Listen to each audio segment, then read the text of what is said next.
chat. Excuse me. How's it going, guys? Welcome back to Root Double Before Crime After Days. Yeah, we're in Before Crisis, as opposed to After Crime now. Excuse me. So why don't we continue? We're about to go to school. Natsuhiko and Mashiro arrived at their school, Rokume Academy. A large-scale school incorporating elementary school all the way to high school.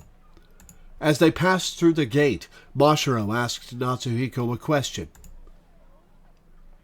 What do we have first period? Parapsychology. Oh, that's a hell of a thing for high school students to study.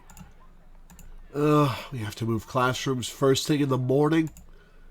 What's wrong with that? I thought you loved BC lessons. And with that exchange, Natsuhiko and Mashiro entered the school building.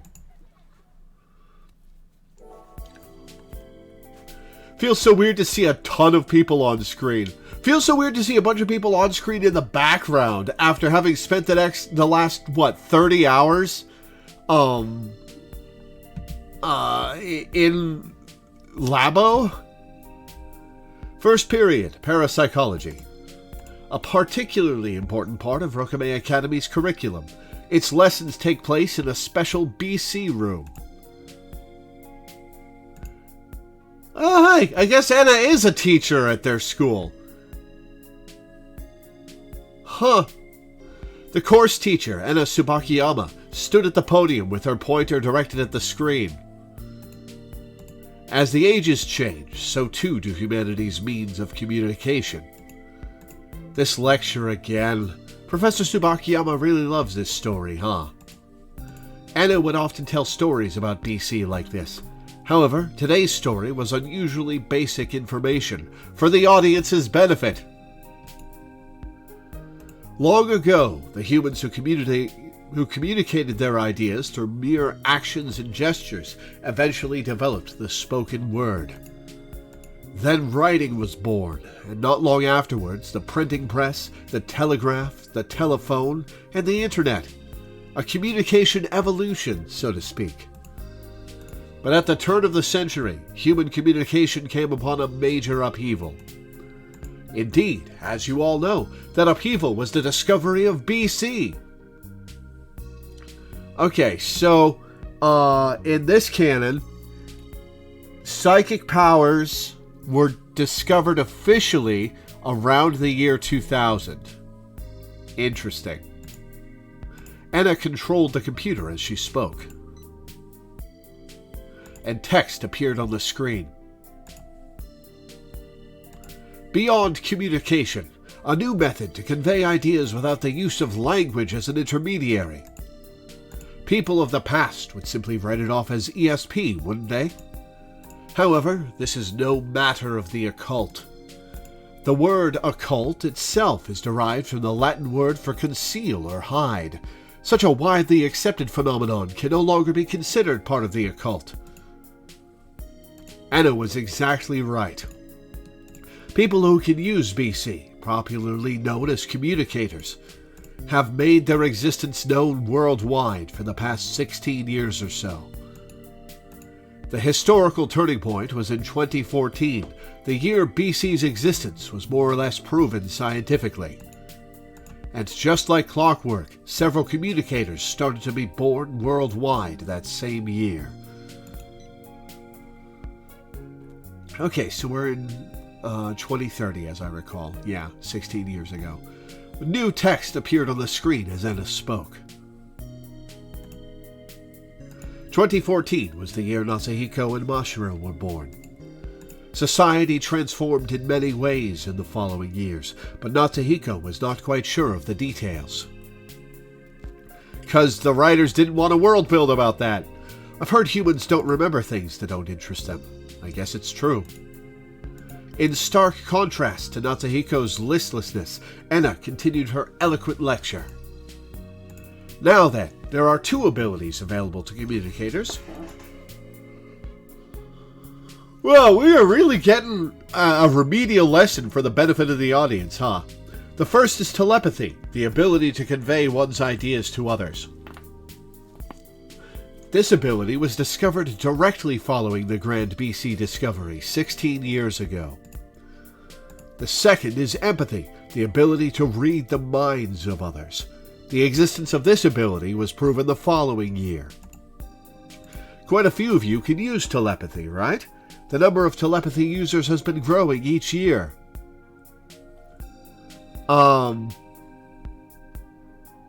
Remind me, what year did this game come out? In Japan specifically, the rate of new communicator discovery has grown consistently over the past 16 years. This is truly an example of the Japanese. Natsuhiko glanced at Mashiro as he turned a deaf ear to Ena's lecture. The ability Mashiro used to stop the bus earlier this morning was a prime example of telepathy. But the extent of the ability she used there was not at all uncommon. The Esper's Nest, huh? Game came out in 2012. Okay, I thought so. Natsuhiko sighed as he recalled the honorable yet somehow odd nickname given to his school. BC is a convenient ability to have, but to master it requires quite a bit of practice. And so, in recent years, it was decided that a school would be established for the technical training of communicators to improve their abilities. In other words, it was to be a school meant solely for communicators. That school was the very same school Natsuhiko attended, the Parapsychology Specialty School, Rokume Academy.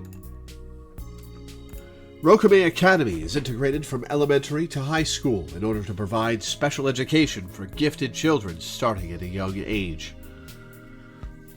Oh, that's a cute owl mascot. And naturally, its curriculum includes a great number of BC-related classes. Acceptance to Rokume Academy requires BC aptitude.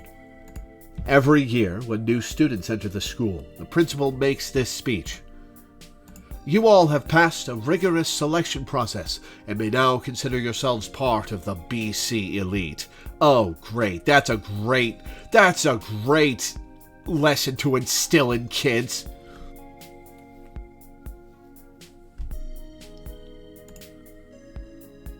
Elite, huh? Natsuhiko coldly pondered the principal's words.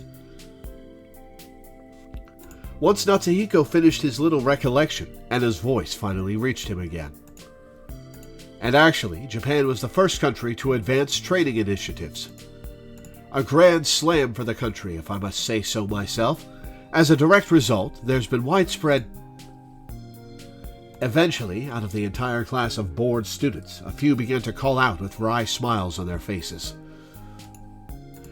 Teach, don't you think today's introduction is just a little too basic for us? I don't think there's a single student in this school that doesn't know this already. Yeah, I'd rather hear more of your usual BC knowledge. Oh, I'm sorry. I guess I got a bit carried away. I was up late last night watching a documentary on the birth of BC. Ena cleared her throat and erased the text on the screen, somewhat sadly. Now then, let's leave the lecture at that. How about we start practical lessons now? Oh, wait, hang on. Is she psychic? Let's partner up, everybody. And with that, the students turned to their neighbors like usual.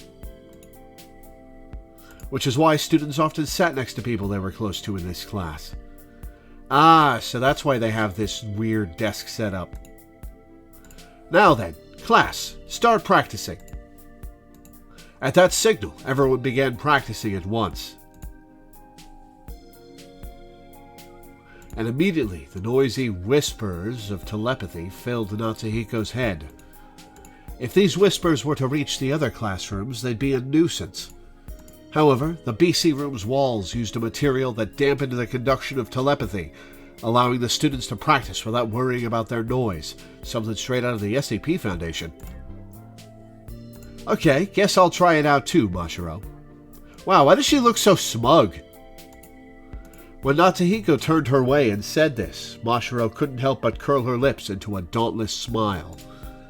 Oh, are you challenging Miss Level 3 Mashiro to a BC competition? Why do you always have to make it into a competition? This is just practice, you know? But I've long since mastered telepathy, you know. You're the one who needs practice, right, Natsuhiko? I'll be your practice partner, so hit me with your best shot. Hey, come on. You're so full of yourself. Natsuhiko closed his eyes and put a finger to his temple. Oh, hey, the title screen music is playing. This posture is key to facilitating the use of telepathy. It's the same technique Mashiro used when she stopped the bus. Damn it, Mashiro, get off that high horse. Natsuhiko brought those words to mind. He then searched around for Mashiro's brain waves and concentrated hard to get her to hear his voice. Huh? So, did you hear me? Natsuhiko opened his eyes to see Mashiro grinning at him.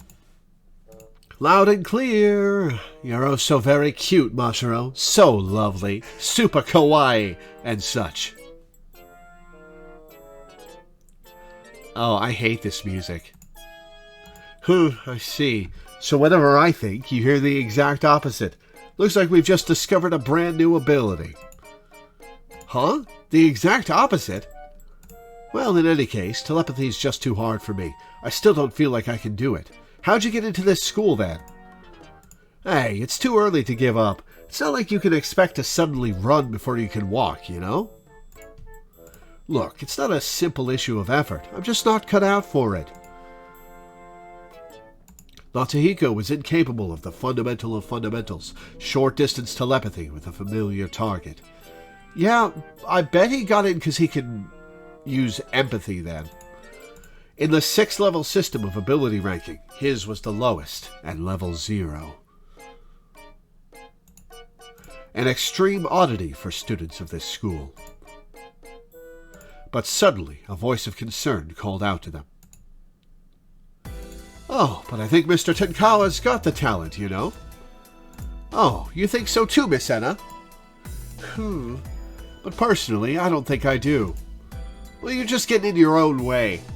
But your aptitude measurement from childhood was quite high, wasn't it? I haven't seen Enna from this distance for a while, so I completely forgot she's got Tifa hair. Yeah, but even he found that a mystery himself. Latent BC talent could be quantified through genetic analysis. This measurement was called aptitude and was broken down into 6 ranks: E, D, C, B, A, and S. And for some reason, Natsuhiko's aptitude was top class at rank S. But despite his aptitude, his talent was non-existent. And he wasn't just teased once or twice about it. Which may or may not be a factor as to why Natsuhiko thoroughly hated the use of BC now. It's not just long hair, it's that little tie at the end.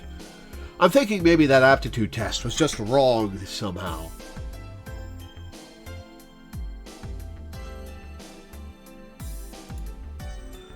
That can't be. Aptitude is determined from birth and stays the same your entire life. It's never changed from rank S, despite all the tests you've had each April, has it?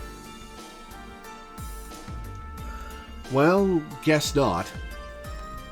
Secretly, that wasn't the whole truth, and it was a long story, so Natsuhiko just left it at that. No, tell the audience! Even I'm just rank B. Theoretically, you should have more talent than me, Natsuhiko. Well, talent doesn't necessarily translate to ability, you know? What are you saying? Be more confident in yourself. I've never seen another rank S student besides you, Mr. Tenkawa. You're too soft on Natsuhiko, Miss Enna. You shouldn't coddle him like that. Now, don't say things like that. I love all of my students equally, you know? Though I do admit I'm quite intrigued by the disparity between Mr. Tenkawa's aptitude and ability. Natsuhiko inadvertently looked away as soon as he saw Enna's teasing smile. Enna had only started teaching here since April, but she was a good teacher with devotion to her students and enthusiasm for education. She seemed particularly fond of Natsuhiko and always looked after him like this. I know she's not trying to be mean, but I really don't like it when people bring up the topic of BC. Anyway, you're just a late bloomer, Mr. Tenkawa. Try hard and get Miss Toba to help teach you. Leave it to me, Miss Enna. I'll slap some sense into him, psychically. Please be gentle. And thus, Natsuhiko and Mashiro practiced telepathy for a while. But as always, Natsuhiko showed no signs of a breakthrough. And the end of class drew near. Having been Natsuhiko's practice partner for his entire school career, Mashiro was stumped. Looks like today's no good either. Yeah, no good. You're always so unmotivated, Natsuhiko, even though you've got such a cute practice partner. You say so, but, telepathy isn't really all that useful to begin with. I beg to differ. Come again? That's an unbecoming statement for a student of this school. I mean, look, if you want to convey ideas to others, why don't you just speak to them verbally? You literally just saw a use of telepathy, Natsuhiko, when she psychically got the bus driver to stop. You couldn't do that by speaking.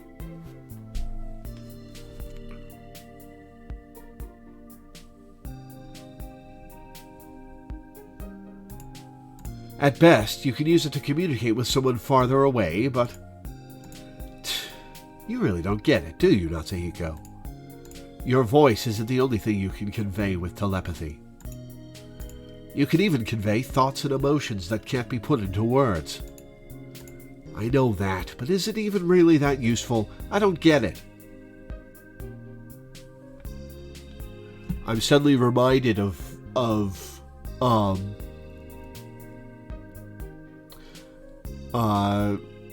Star Trek, what happens when you have sex with a Betazoid.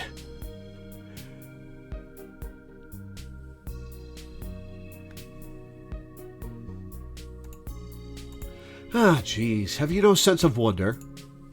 Fine. In that case, let me give you a little first-hand demonstration. Mashiro put her finger up to her temple, exasperated. No, you really don't have to. The moment those words left Natsuhiko's lips, his brain exploded. Mashiro's voice rang through his head. You keep ogling at Miss Enna. Cut it out already. Listen, with a rack like that, I don't blame the kid. How do you expect to practice when you're that distracted? Along with hearing Mashiro's words, Natsuhiko felt her emotion, anger and resentment. You saw that? Yeah, so much that I'm starting to realize how stupid it was of me to practice with you. I see. I'm sorry about that. I wasn't really aware I was doing it myself. I guess older women are one of my weaknesses. The moment that thought passed through Natsuhiko's mind, Enna stood at the podium and spoke. Now then, everyone, it's just about time for class to end. How was practice today? Get any good results? No. I guess. My point-blank range telepathy's pretty much perfect now. Candid answers flew across the room from all directions. Enna smiled and addressed her students. Sounds like everyone's walking at their own pace, but for those of you who aren't seeing much improvement, there's no need to rush. BC mastery takes time, after all. However, regardless of your ability level or total practice time, there's one thing I can say with certainty. So wait, is every kid in Japan tested? Like at birth? Or, because if Natsuhiko has never shown any ability to read minds or send thoughts, how would they have known to test him?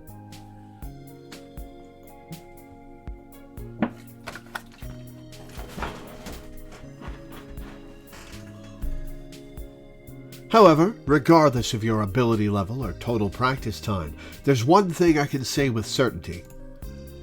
The most important thing for BC is, without a doubt, concentration.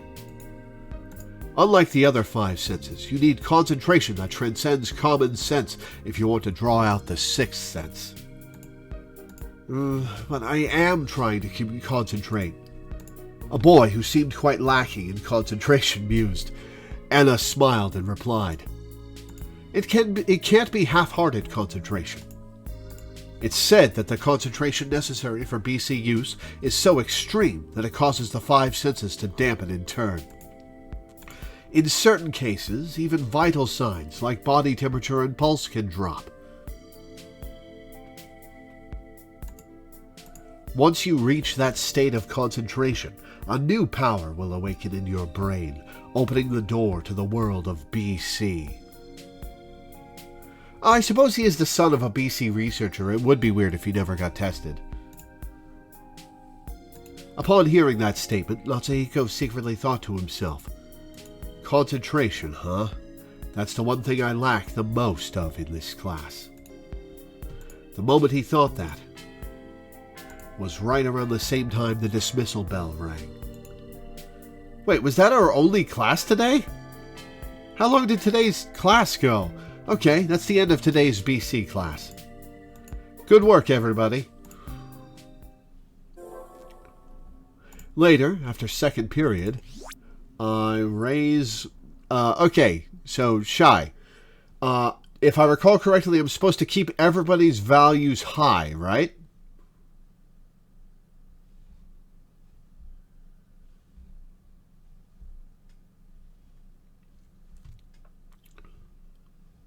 No.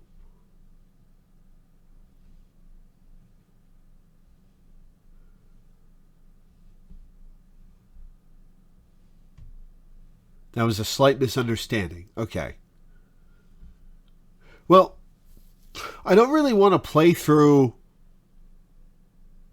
this twice. Well, I guess I could skip through dialogue. Should I just go with my own... Do what you want. I'll warn you if you ever end up in danger of being too low. Later, after second period, lunch break started and Mashiro called out to Natsuhiko. I'll leave the knittings and values high with Mashiro and medium with Yuri.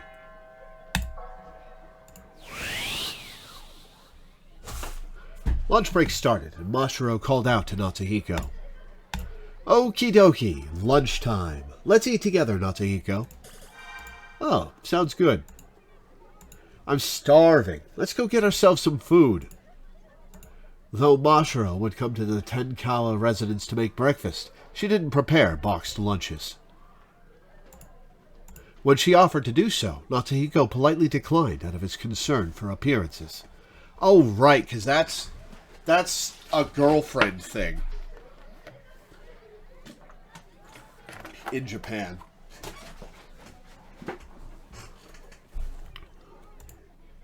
So what do you feel like today? Should we go out to buy something or just stick with the cafeteria?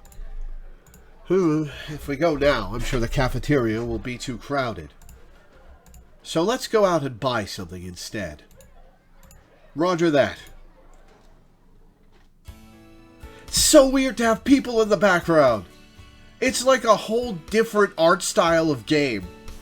Natsuhiko and Mashiro left the classroom. During lunch breaks, students would huddle up and chat in the classrooms in the courtyard. You could hear voices coming from every which way just by walking down the corridor. Man, it sure is hectic today. A little too hectic for my taste. In this school, you could hear all sorts of conversations, regardless of distance. Like this particular dramatic tension of youth, for example. Miss Munakata, I love you. Please go out with me. Who's that? Oh, wait, for starters, don't confess with telepathy. Have you no shame? Don't even think of doing that ever again. Ah, but Miss Munakata! Miss Munakata! Or those trying to use BC for an advantage in sports. How would you use that? Well, I guess if you can read minds. Hey, I'm going with the curveball next.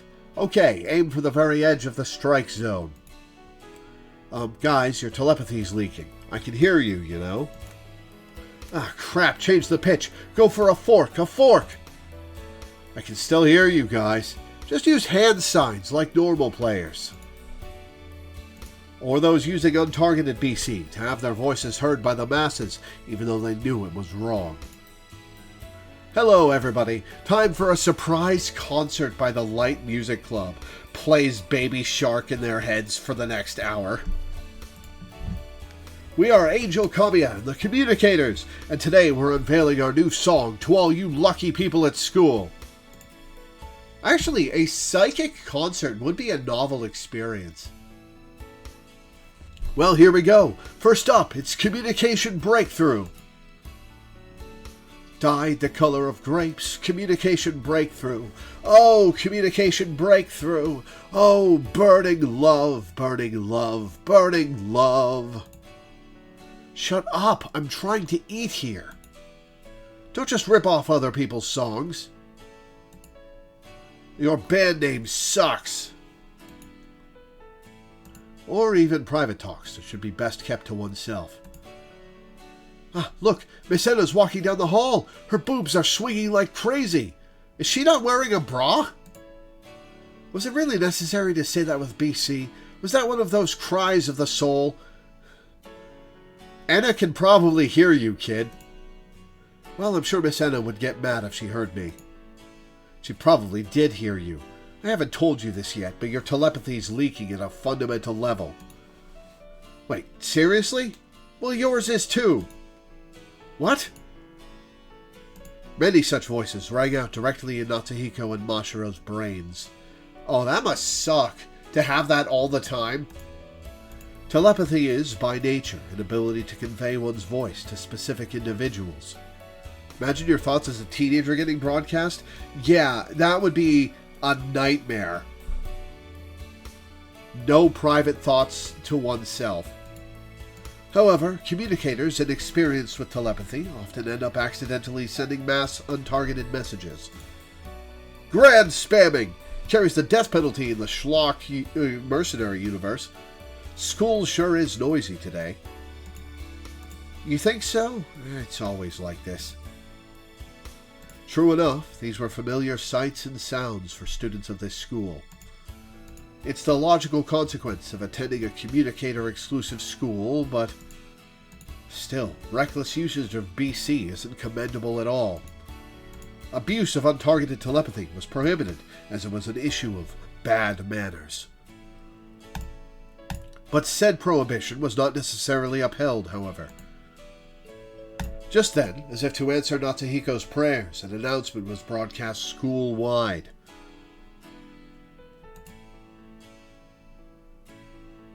Stop misusing telepathy, everyone. We've been receiving complaints that they can hear you all from outside the school.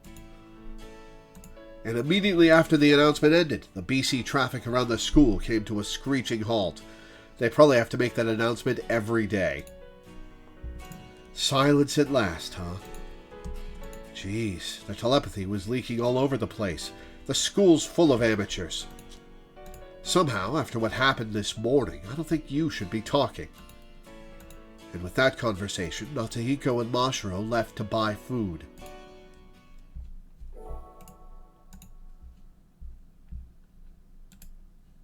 One sec.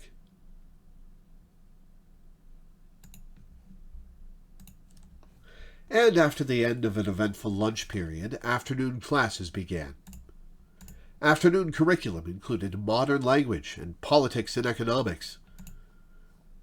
Natsuhiko was unskilled with BC, but he took pride in the other subjects. In Schlock Mercenary, One of the plot points is the team's engineer broadcast the technical specs for a machine that can teleport you from one part of the universe to another to every email address and in the galaxy, to prevent one superpower from getting it and using it to dominate the entire galaxy or something like that. And it's mentioned later that he is thus guilty of the crime of grand spamming, which carries the death penalty. Natsuhiko was unskilled with BC, but he took pride in the other subjects. There was a quick refresher quiz since summer break ended, but he finished it easily. And with that, today's classes came to a close. Okay, congratulations on completing yet another day of class, everyone. Anna greeted the class in the afternoon as their substitute homeroom teacher, because they didn't want to draw and design a different teacher. Their original homeroom teacher was on maternity leave, so Anna was filling in. There are no announcements in particular today, so see you all tomorrow. And as soon as Anna left, the classroom broke into noise, hopefully out loud. The students still hadn't settled in since summer break, and so, naturally, they wanted to go enjoy themselves after school. Natsuhiko was an indoorsman, and so, essentially, he intended to go straight home after school. But Mashiro stopped him before he could. Natsuhiko, hold on a second. What's up, Mashiro?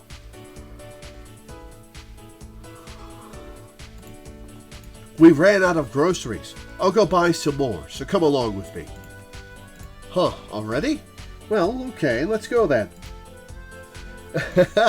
Thanks a bunch. He could hardly refuse her request. Those groceries were going into his and Yuri's stomachs, after all. But upon hearing their conversation, some of their classmates jumped in. Oh my, going for some evening shopping together, eh, Tinkawa, Toba? You two sure get along. You two are totally like newlyweds. So Mashiro's a newlywed wife? That sounds kinda risque. Geez, guys, it's not like that. I just feed him every morning. You see, Natsuhiko's mother is too busy to be at home, so I prepare the food for them, that's all. That's not going to stop them from teasing you two, Mashiro. Really? That's totally suspicious. Can you really do something like that every day, just out of the goodness of your heart? Of course. The great Mashiro Toba can't neglect a single person in need.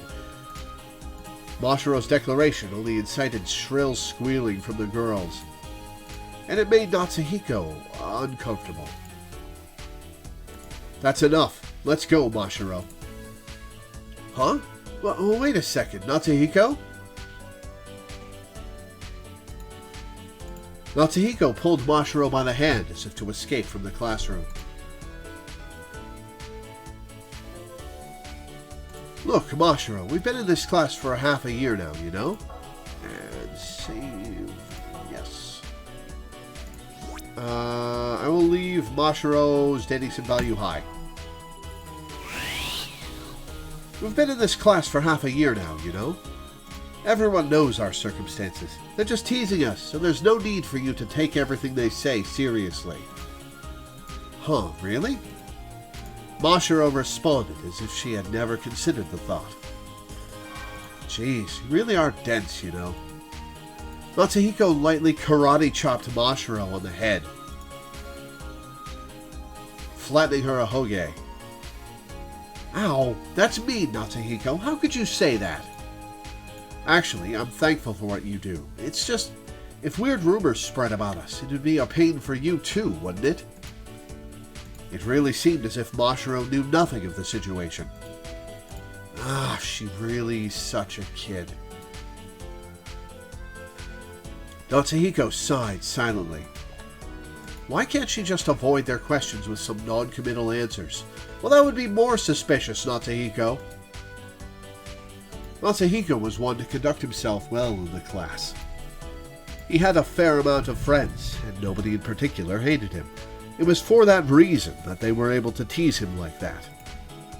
But to the very end, Natsuhiko was merely exerting conscious control over his interpersonal relations to live a fulfilling school life. He tried not to make any needlessly deep relationships, and he didn't want to reveal too much about his private life either. That's just tiring. Make some real friends, Natsuhiko. Well, I guess Mashiro and Yuri are your friends. How's Sayu going to come into this? Is she going to be a new friend in the group? That was how Natsuhiko thought, but not Mashiro. She would associate with anyone up front. She hated lies and lived with steadfast honesty. Which was probably why she could not understand Natsuhiko's worldly wisdom. And so, like always, Natsuhiko gave up. Well, whatever. Anyways, where are we going today? The grocery store, keep up. The shopping area on Center Street. The supermarket's having a sale there. I see. Don't want to let that opportunity slip us by. Let's go before everything sells out. Yeah. The two of them carried on their cliched household conversation as they left school. After leaving school, Natsuhiko and Mashiro took a bus to the heart of the city. Right beside the bus stop was the shopping area. There stood a staggering amount of people. It's so crowded. But we came all this way, so we can't back down now. Yeah, nothing ventured, nothing gained, I guess. Natsuhiko and Mashiro marched into the shopping area in high spirits. About an hour later, upon exiting the building, Mashiro stretched as she spoke. Does it really take an hour to shop for groceries? It usually takes me like 10 minutes. Man, I sure splurged, huh? Oh, shut up. You bought too many unnecessary things, you know? Natsuhiko complained, both his arms burdened with bags. In addition to doing the groceries, Mashiro also stopped by a second-hand toy shop in the shopping area and made some purchases there. She bought old anime figures and magazines, data discs, and other various goods beyond Natsuhiko's comprehension. Were you really expecting physical media to be called data discs in 2030? Jeez, can't believe you're making me carry all of this. I couldn't help it. They had so many precious little treasures in there, you know? Like this April 2020 issue of Animes. It has a special feature article on that one now legendary anime director. Mashiro started talking about the 10-year-old anime magazine she just bought. Why was that being sold? The director's masterpiece has got to be the national broadcast anime, Psychic Girl Beyond Beyond. And its super rare radio drama is included on the magazine's supplemental data disc. And there's even 30 pages of precious director interviews and production materials. That's a long-ass interview! Oh, I guess and production materials. And they were selling it at list price. How could I not buy it? Well, that might be amazing, but I really don't understand its value at all. Your parents take an hour or two to get groceries if they're trying to get everything? I guess if you crawl your way through the supermarket. But even in, like, Walmart, where it's got, like, 15 aisles, it might take me 20 minutes if I was crawling down every aisle.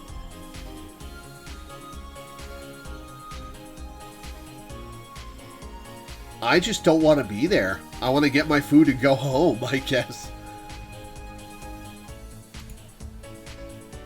That's no good, Natsuhiko.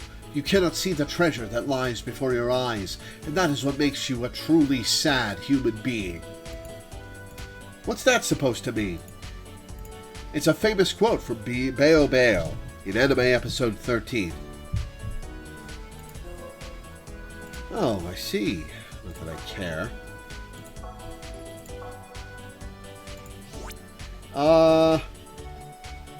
Yeah, I'll keep Mashiro high and Natsuhiko mid. One of Mashiro's bad habits was that she frequently quoted lines from anime and manga. But without the context of the lines, they didn't really leave much of an impression. Most of these so-called famous quotes of hers were like that. Jeez, for an upstanding high school girl, you're such an otaku. That word's been so overused by the general public that it's obsolete now, you know. Well, I guess I do feel a bit jealous that you can have so many hobbies, though. You really don't have any hobbies, do you, Natsuhiko? You're incredibly boring. Why not take this opportunity to get your feet wet? Buy some video games or something.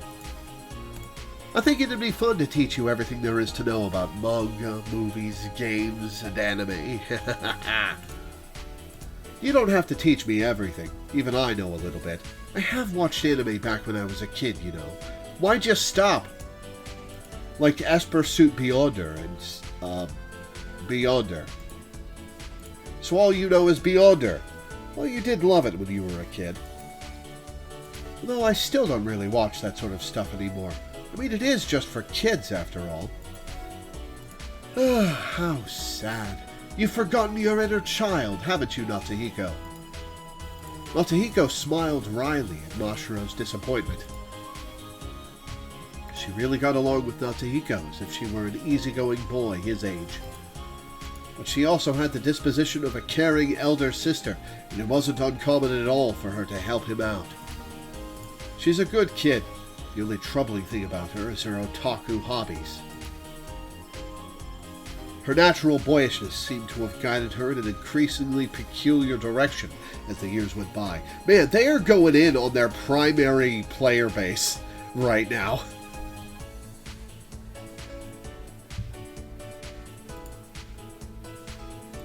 Well, whatever. More importantly, we should get going soon. We've got a lot to carry, too. Oh, right. Sorry. The two of them headed to the nearby bus stop. When's the next bus? Let's see. Looks like it'll be here in about 10 minutes. Good. We won't have to wait very long then. The two of them stood there and waited for the bus, in awkward silence. Mashiro whispered, gazing at the city. Man, there were so many people here today for a weekday. I guess it's because the city population itself has been growing recently. Natsuhiko looked around at the surrounding cityscape.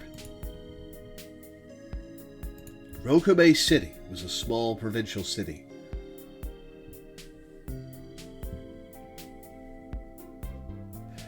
Whenever people talk about a town or a city being small,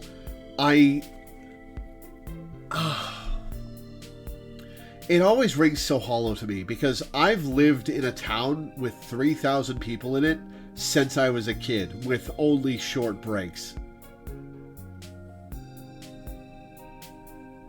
That's tiny. That's small. 15,000 people, that's large. 100,000 people, that's a city. No small about it.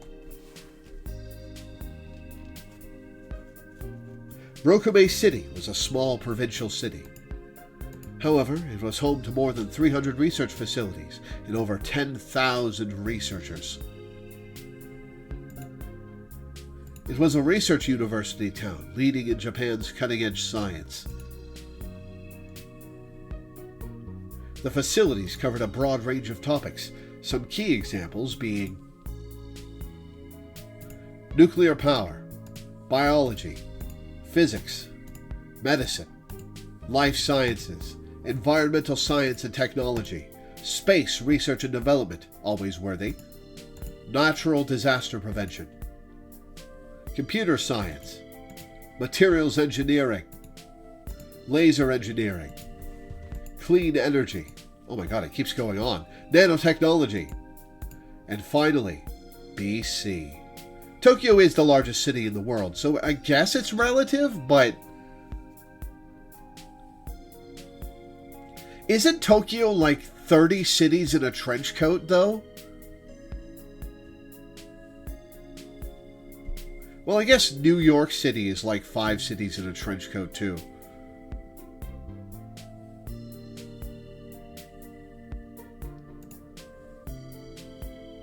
Nuclear power, and BC research in particular, received copious amounts of national funding and were thus heavily pushed. Despite energy deficiencies being a global issue, no country had secured a supply of safe and high-quality energy.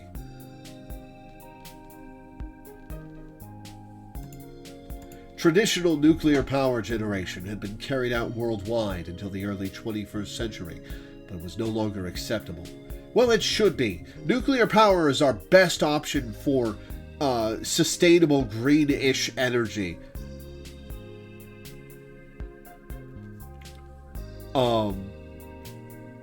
And we need to start building nuclear power plants if we want to wean ourselves off of fossil fuels. Because other green methods of energy production aren't really going to keep up.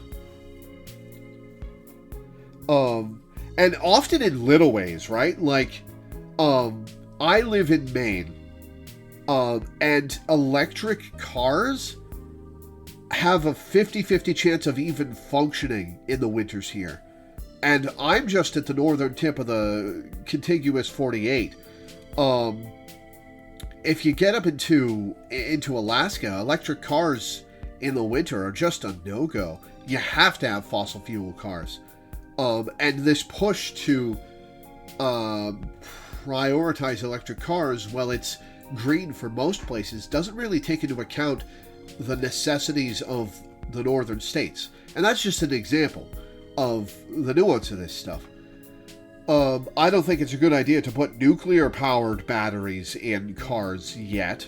We'll need to get a lot better cultural understanding of radiation and how to handle that stuff.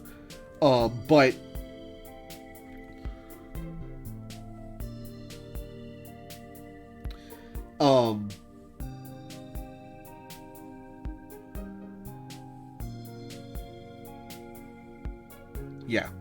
I forgot where I was going with that. Oh yeah, if you're in the Midwest, except for like, okay, so here in Maine, in the dead of winter, we often get sub-zero temperatures. And electric cars just kind of shut down in those temperatures, or like have a 50-50 chance of shutting down and not turning on. If you're in the Midwest, sometimes you get really cold, but it's not as regular an occurrence.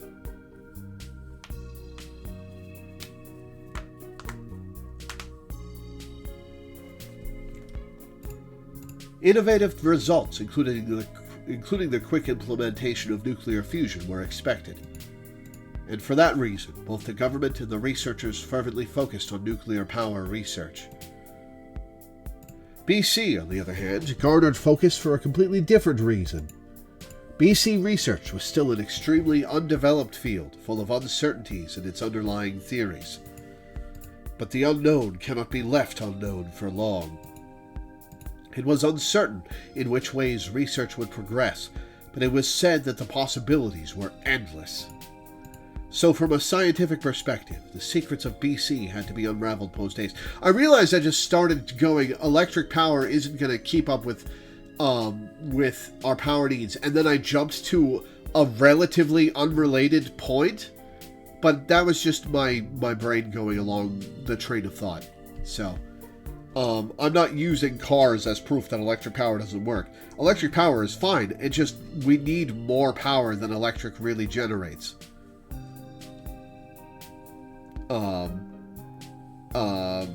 Sorry, not electric, hydroelectric or windmills or all sorts of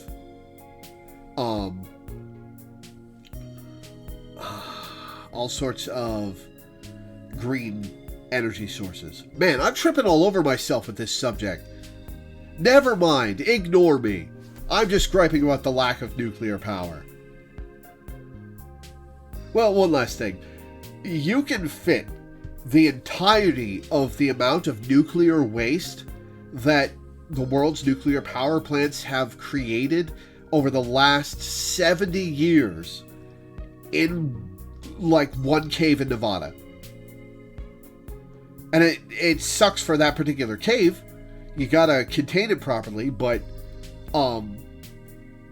it doesn't produce that much waste.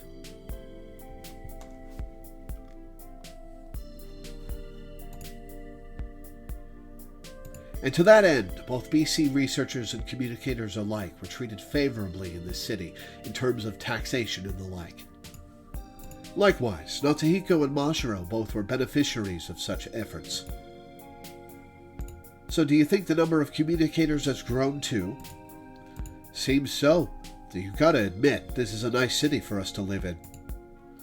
Though it was a city of communicators, the city as a whole hardly had any of the untargeted telepathy conversations that the school had. Misuse of BC was prohibited by city ordinance, with the premises of Rokume Academy and a certain few other institutions being the only exceptions. One or two violations would go overlooked, but any intolerable misuse would soon earn you detention and reproval. Well, I guess it's a good thing for the city to prosper. Better than being lonely, I guess. Yeah, I love this city too. It's a town of science and ESP. Doesn't that sound cool, like something straight out of sci-fi? It's an affluent society with high public order. What more can I say? Yeah, though there is one thing that bothers me. Natahiko gazed at the map provided at the bus stop as he spoke. Depicted at the edge of that map was a large hexagonal building. And what's that one thing? Well, to be honest, it's Labo. Right as Natahiko began to speak, he spotted something beyond the map and gasped. Huh? What's wrong? Doesn't something seem odd to you about that car? Oh, he's,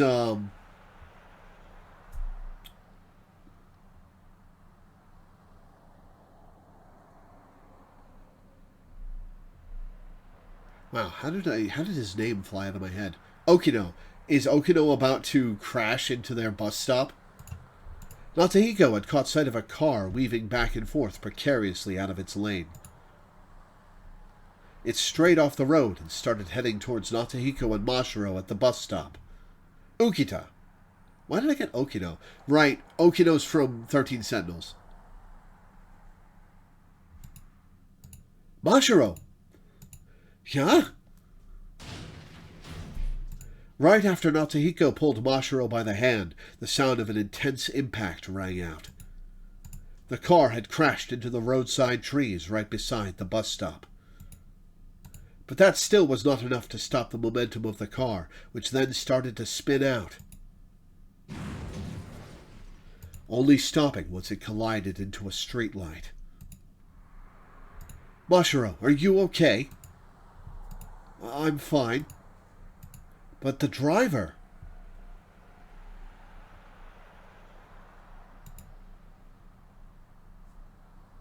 The crashed car was smashed in the front. The doors were horribly crumpled. As a result, the driver was trapped in the car without an easy way out. We gotta help him. Calm down, Mashiro. There's nothing ordinary bystanders like us can do. We should call an ambulance instead. What are you saying? An accident just happened right in front of us. Kids, you're 16. Leave it to the professionals. The car's not on fire. And if he's got broken bones, you don't want to move him without knowing what you're doing. Ignoring Natahiko, Mashiro ran straight towards the scene of the accident. Hey, wait, Mashiro! He looked at the car as he screamed, and realized that there was a familiar face sitting in the driver's seat. Mr. Ukita? It was Natsuhiko's neighbor and his mother's co-worker, Keiji Ukita. Huh?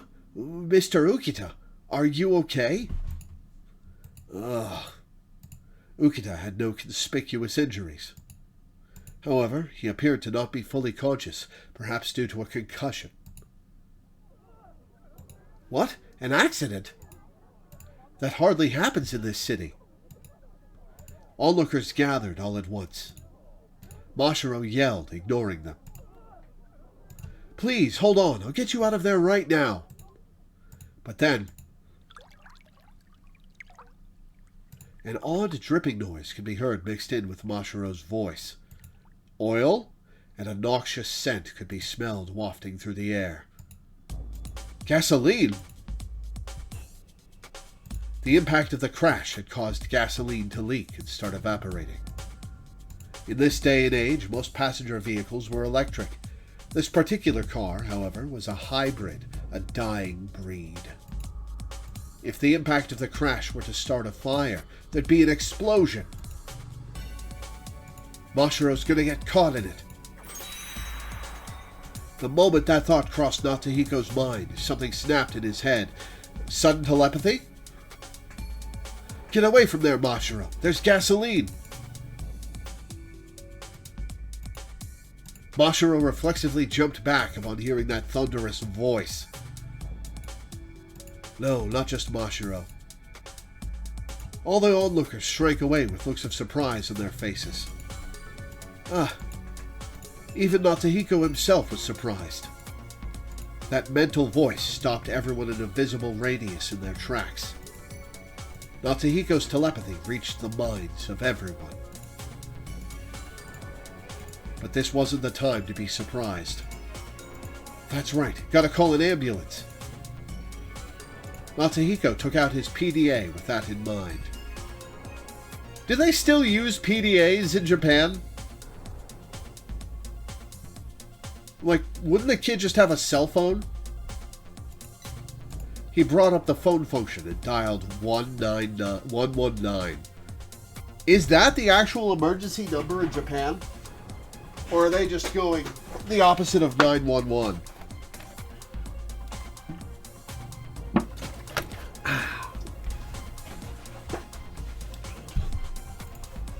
The line connected immediately. Emergency services, how may I help you? There's been a traffic accident. A car crashed into a streetlight. Someone's trapped inside. Also, there's a gas leak. It might explode. Oh, this is how they meet Sirius! Thank you for your report. Pardon me, but mind identifying yourself? Natsuhiko Tenkawa, high school student at Rokume Academy. Please see the city database. Sorry for the intrusion. Where did the accident occur? Center Street, close to the shopping area exit. Understood. We currently have a rescue squad dispatched on another case nearby that area. We'll redirect some of the members your way. And thus the call center hung up. It's 119 in South Korea too. Interesting. I wonder when 911 became the emergency number in America.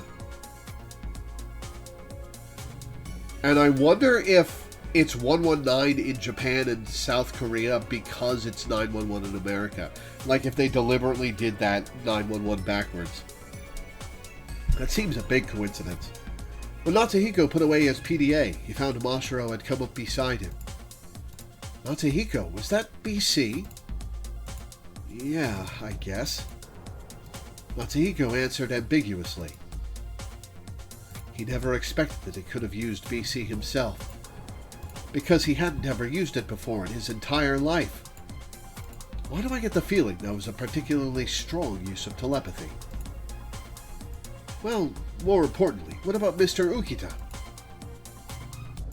Ukita appeared to be truly stuck. The stench of gasoline got even stronger. The car could have exploded at any moment. I wonder if he'll be okay. Calm down. The rescue squad's coming now, so let's try to wait and not panic. 911 became the official emergency number in 1968. Interesting.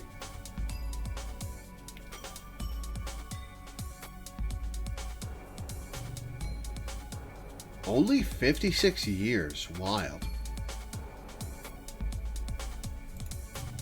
Mashiro nodded. Natsuhiko, Mashiro, and all the onlookers watched over the car with bated breath.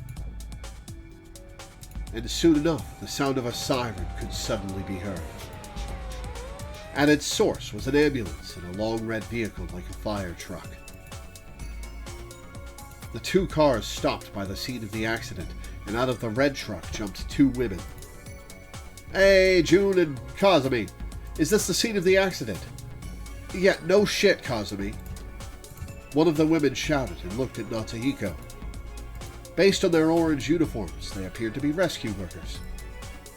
"Yes, I'm the one who called in the report."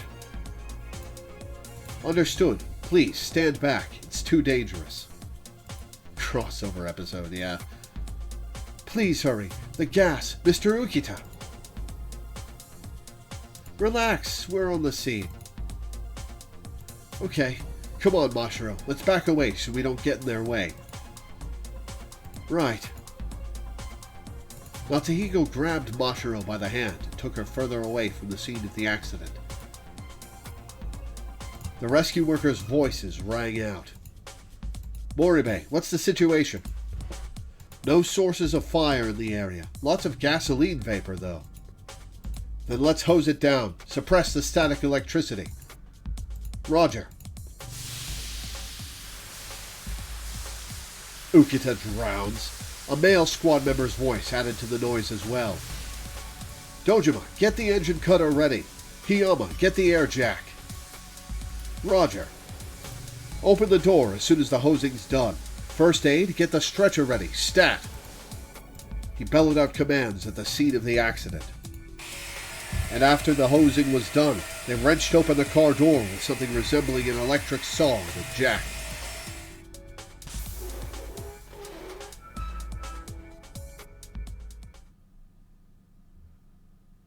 And in the blink of an eye, Ukita was rescued.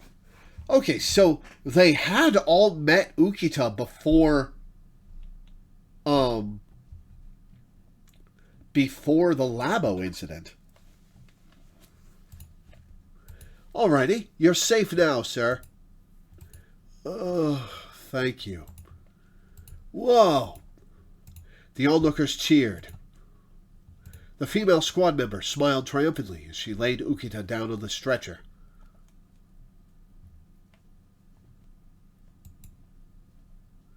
"So cool." Mashiro cheered as she watched the female squad member at work. "More importantly, let's go. I'm worried about Mr. Ukita." "Ah, right."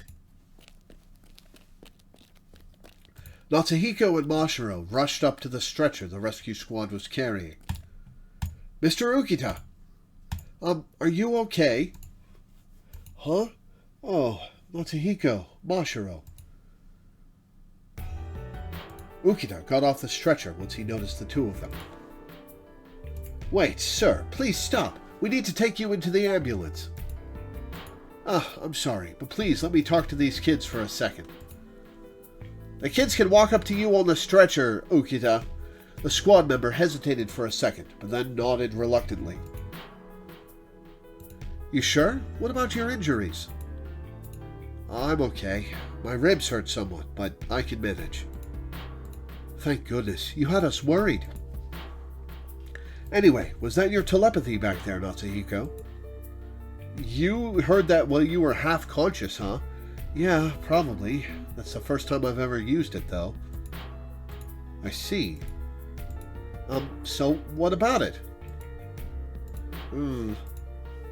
Ukita fell silent for a moment, and then gazed at Natsuhiko before continuing. "Listen closely, you two. This is important. Strange things might start happening around you from now on." "Ooh, ominous." "Huh? What do you mean?" "Hopefully, I'm just being a little paranoid." "No, I probably am. But for now, just please be careful. Natsuhiko was bewildered and did not understand. And leaving his cryptic warning at that, Ukita was taken into the ambulance, leaving behind only Natsuhiko, Mashiro, and some of the onlookers. And the wrecked car. Huh. Wonder what that was all about. Was it because you used BC? Maybe he was worried since you violated the ordinance. No. He had a feeling that that wasn't quite it, but he didn't have any idea what else it could have been. And at that moment, something caught his... I was about to comment on the thing in the corner. Something caught his sight out of the corner of his eye. Huh? Hey, it's all you. When he got a better look, there stood an unfamiliar girl holding a stuffed animal. Well, that's a cute little ferret.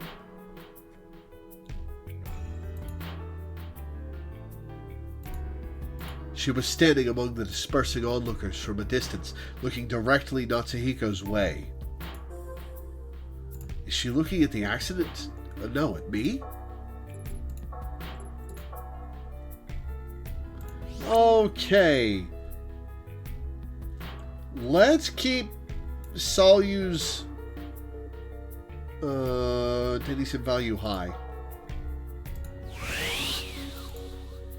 The girls seemed to be wearing the same Rokame Academy high school uniform as Natsuhiko and Mashiro, but who is that? Have I ever seen a blonde girl like that at school? Her piercing eyes seemed to conflict with her completely disinterested expression. Mashiro, feeling something of unrest from the girl, Natsuhiko stepped up between her and Mashiro, and with a defiant posture, he glared back at the girl. But eventually, the girl looked away and left.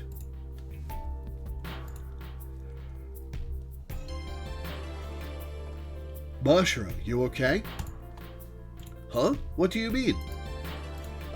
Well... Mashiro didn't seem to have noticed the girl's presence. It's nothing. Let's go home. Yeah. And with that exchange, the two of them left. Alright, I'm going to take a quick break. I'll be back in a couple of minutes, guys.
Alright, I'm back. You want me to make a special save here in a spot I don't think I'll save over? I can do save 100. Probably wind up going past that eventually. But yeah, that night, Natsuhiko and Majiro told Yuri about the incident as they gathered around the dinner table. So that's what happened. Man, it was so shocking. I still think Yuri's probably a conditioned child assassin or something. Man, it was so shocking. Despite how tense Majiro was right after the accident, she was now back to her cheerful self, excitedly telling the tale. And right after we realized we'd witnessed the scene of an accident, Natsuhiko suddenly used telepathy. 2 huge events happened one after another. I was so shook up. Huh? He couldn't use telepathy? Yeah, somehow I used it back then. Just then, you can't use it anymore. Seems like it. I guess it's that flight or flight response sort of thing. After Natsuhiko had seemingly gained the ability of telepathy, he tried to use it again on Majiro on the way back.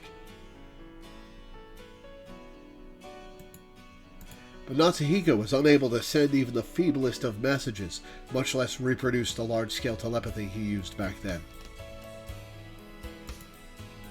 Well, it's not a big deal. If there's something I want to convey, I can just convey it with my voice, after all.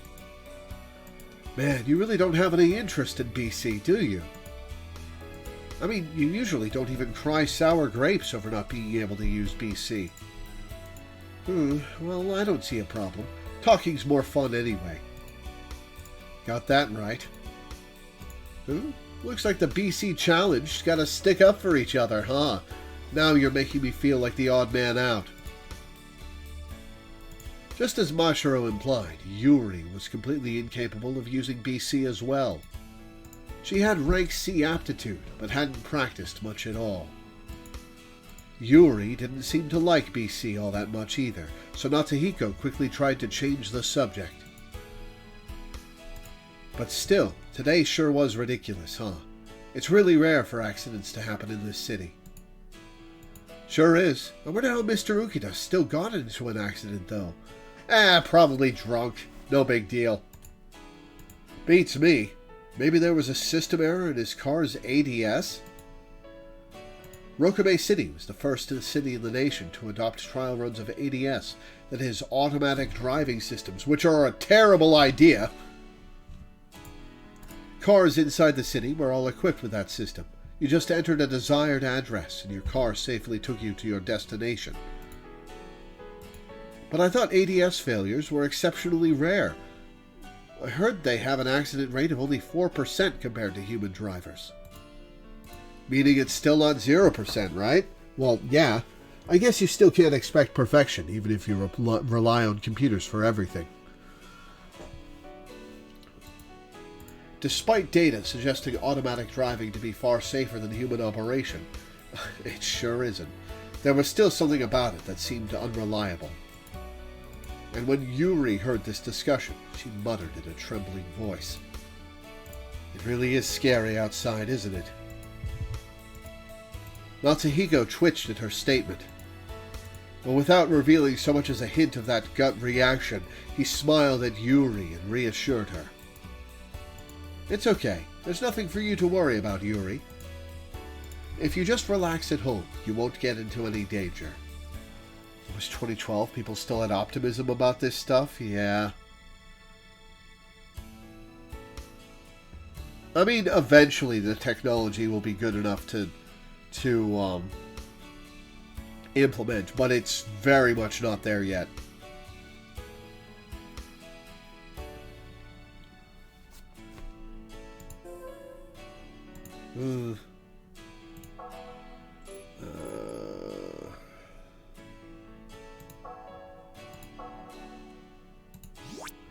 Ooh, I see why you wanted me to make a save. Okay.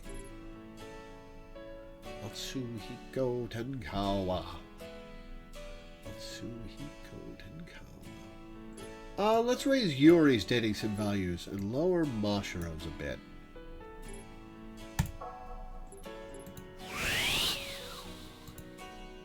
Yeah, you're right. Yeah, you're fine. Unlike some people who jump headfirst into danger. What was that? You're not criticizing me by any chance, are you? Anyway, just don't do things that'll make Yuri worry, okay? Ugh. Right, Yuri? You wouldn't want Mashiro to get in danger, would you? Yeah, it's not like I blame Mashiro, but it's nerve-wracking to be unable to do anything but wait.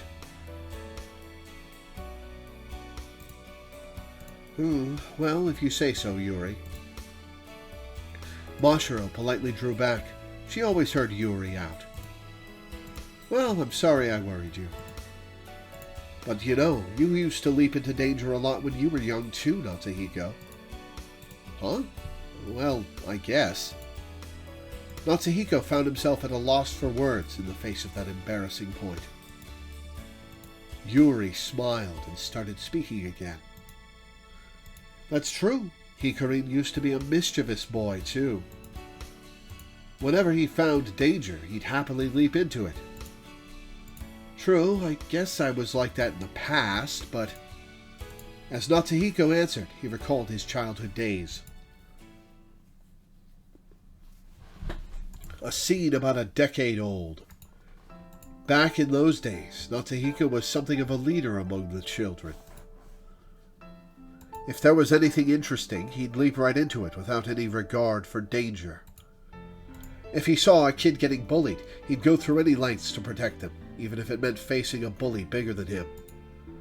And uncharacteristic of a boy his age, he was a kid who would play with girls, even if it meant other boys making fun of him. It makes sense that his only friends are girls now, if he's that unconcerned. And other people are. Hey Yuri, Mashiro, let's go out and play. Two young girls responded to the young Natsuhiko's voice. Okay, where? Let's go to the park. I met a cute puppy there the other day. Okay, so today we go look for that doggy. Follow me, you two. Where are you, doggy? Doggy, if you can hear me, say so. Hikarin, it's not like he can answer you. Okay then, Natsuhiko. Want to have a competition to see who can find him first? Oh, and how about the loser has to do what the winner says?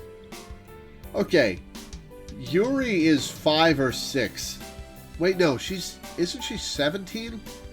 She's 6 or 7, which means with this hair length, she's never had a haircut in her entire life. Geez, you two always make a competition out of everything. Brat boss Natsuhiko and tomboy Mashiro had something of a boyish rivalry. Since they both always lived in the same neighborhood in Rokume City, they were already acquainted before they could remember. One sec, guys.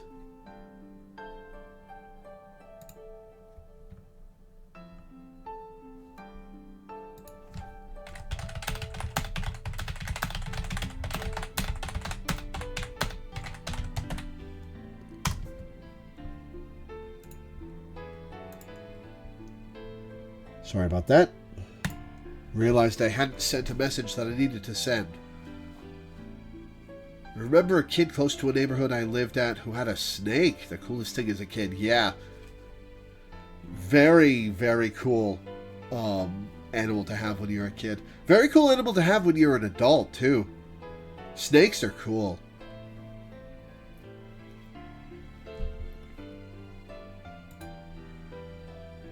And once Yuri moved in, the three of them quickly became friends. They had many friends, but they most enjoyed playing with just the three of them. They would go on faraway tests of courage to destroyed parking garages, apparently. Oh, I'm scared. It's okay, Yuri. I'm here for you. Mashiro, your voice is trembling. Or practice BC together.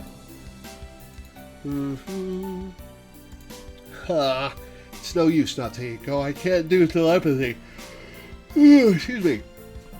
Oh, I cannot wait for my ADHD meds to come in. I've been without them for a month now. And I'll be so much less tired on when I stream. Don't give up. Let's try hard until we can. They didn't just play outside either. They'd also visit each other's houses. Pardon the intrusion. Natsuhiko, your house is so big. Hey, what should we play? Pogs, or maybe Tops. Let's see, it would have been 2020.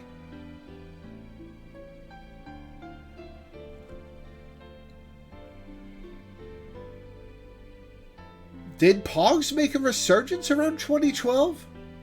I know there was a brief resurgence of Pogs sometime in the 2010s or 2020.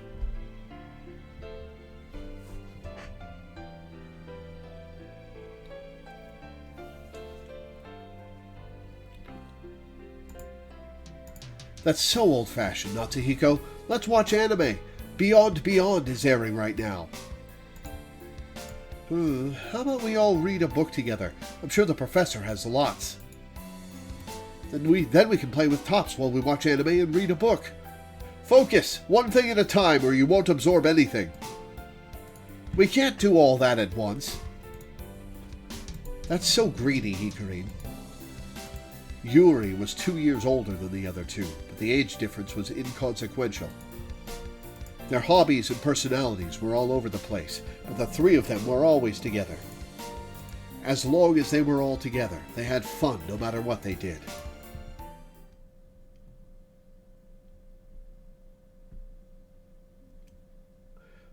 God, why the maid outfit, Yuri? And their relationship continued even now. The boys were really dead set on making fun of me back then, huh? But thanks to his perseverance, he was able to build the interpersonal relationships he had now. The familial relationships one builds from childhood are nigh irreplaceable. And that's exactly why one can both scold someone and worry about them at the same time. Well, now that I think about it, I was only doing it to show off to everyone. Really? I quite enjoyed it myself, though. But still, peace and quiet really is the best. There's no point in putting yourself in danger. It's because we have this peace in our lives that we can eat delicious dinners like this after all. Well, I guess you're right. Mashiro's mood seemed to more or less improve after being praised for her cooking. And naturally, Yuri joined in too. Hey Mashiro, this fish is super delicious. Sure is. What kind of fish is this? That's hairtail. I tried to carefully cook its crumbly meat a la menuire. You're amazing, Mashiro. Your cooking skills been improving every day. Sure is. You can even put a pro to shame now. Nah, you flatter me. But I love it. Flatter me more. With a simple change of topic, the smiles returned to the dinner table. Natsuhiko found such peaceful times to be the most pleasant. Eventually, dinner came to a close. Reality is a dream, your dream at night is reality? What's that supposed to mean? Eventually, dinner came to a close. And after a little time spent chatting, it was time for Mashiro to go home. Well, Natsuhiko, Yuri, see you tomorrow. She made her usual farewell. Thanks for today again, Mashiro. I should walk you home at least once in a while, shouldn't I? Nah, it's fine. We're right in the same neighborhood anyway. Okay, good night, you two. Mashiro returned their words with a smile as she left the house. Once Mashiro left, there wasn't much for them to do. Yeah, that's the scene title. And it's certainly a hell of a title. Once Mashiro left, there wasn't much for them to do. They basically just relaxed until nighttime came. All right, I guess I'll go take a shower. Okay, go ahead. Yuri would apparently take her baths during the daytime in consideration for Natsuhiko. Okay, then if you'll excuse me. And with that, Natsuhiko headed to the bathroom. I have gotten in the habit of just taking a random hot shower at whenever I feel like it, just to chill out in the comfortable hot water. It's so nice.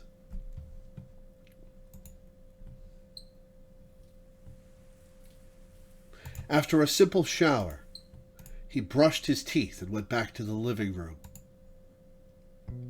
And Yuri was there reading a book, waiting for him. Welcome back, Hikari. I'm back. Hikari, want to go to sleep already, or are you up for a little chat? A chat sounds good. Guess I'll go warm up some hot milk then. That sounds gross. I'll have some too. Roger.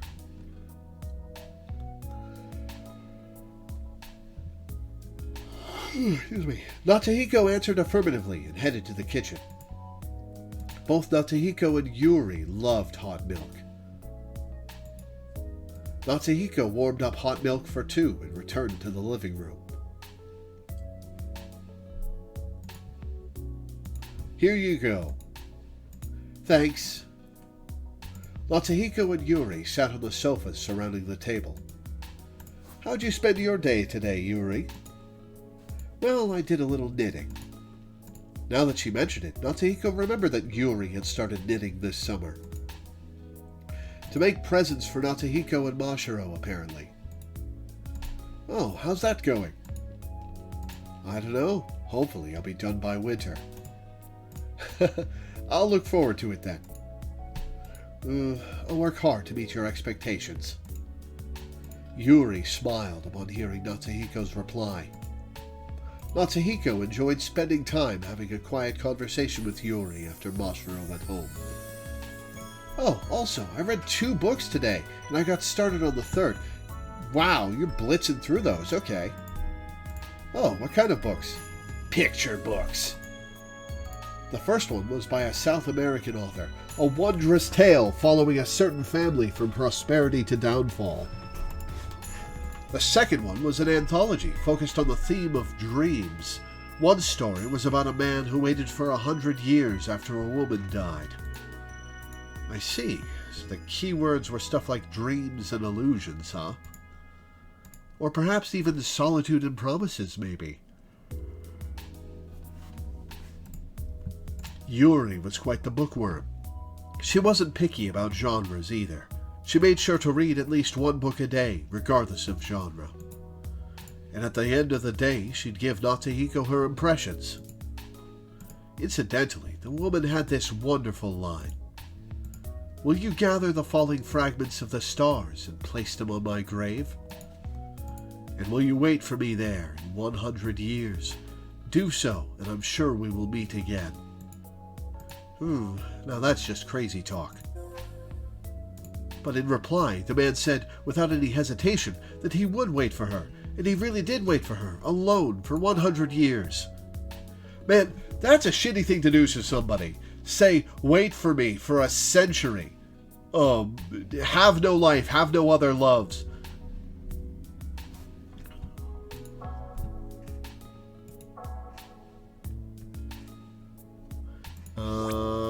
Yuri High. Huh? Now that's commitment. Were they lovers? Nope, just 2 people who made a promise. And still, the woman kept her promise and reunited with the man as he entered the afterlife? In the form of a flower under the twinkling stars of the same night sky they shared 100 years prior. Well, that sucks. Wow, that's a beautiful story. I know, isn't it romantic? So what about you, Hikari? Do you think you could keep a promise for 100 years? I don't think I could. Well, I don't know if I could promise to wait that long without any hesitation, but a promise is a promise, so I'm sure I'd keep it. 100 years is a long time, Natsuhiko. Exactly. You don't break promises, do you, Hikari? Yeah, that's my only good point, after all. Natsuhiko and Yuri smiled at each other. To read books and do some knitting, such was Yuri's daily life. She didn't go to school, nor work, nor even a step outside the house. So how'd she get to Labo? And it was Natsuhiko's responsibility to protect that daily life. There were circumstances behind why Yuri never left the house. It all revolved around a certain incident that occurred 9 years ago. Back in those days, Yuri was still a laid-back girl, but she was far more active. Natsuhiko would take Yuri and Mashiro along on exploration adventures to various places. But one day, as a result of his own actions, Natsuhiko exposed Yuri to a life-and-death situation.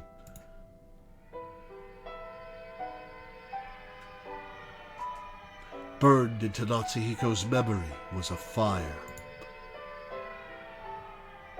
A resounding alarm and a flickering red light. It's the fire from 9 years ago at Labo. A resounding alarm and a flickering red light. Natsuhiko and Yuri trapped. Yuri's crying voice. Just remembering gave him the chills. Natsuhiko constantly regretted his actions for these past 9 years. I mustn't ever do that again. Natsuhiko was still emotionally scarred. But Yuri's scars were probably far deeper than his. Unfortunately, her parents passed away in a traffic accident, leaving her without a single relative. Natsuhiko's mother took custody of Yuri out of compassion, but by that time, the repeated tragedies had already taken their toll on the young girl's heart.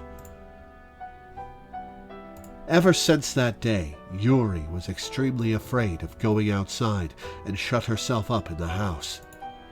Nobody could convince her to go outside, not even by force.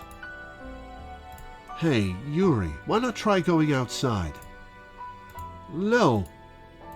3 days after she had begun to live in the Tenkawa residence, Natsuhiko steeled himself and tried to talk to her out of concern that she'd never leave the house. What do you mean by no? You have to go out sometime, don't you? No, it's scary. You're going to skip school and stay inside here forever? Come on, I'll stick with you through the whole thing. The moment Natsuhiko tried to pull her by the hand. No, no, no! Yuri burst into tears. I don't want to go outside. I hate it. I don't want to go. Don't make me leave. Let me stay here. Yuri cowered in fear as she cried. Yuri. Yuri twitched when Natsuhiko tried to lend her a helping hand. She froze, still as a rock, and then all he heard from her was heavy breathing. Natsuhiko could do nothing but stand there at a loss for what to do.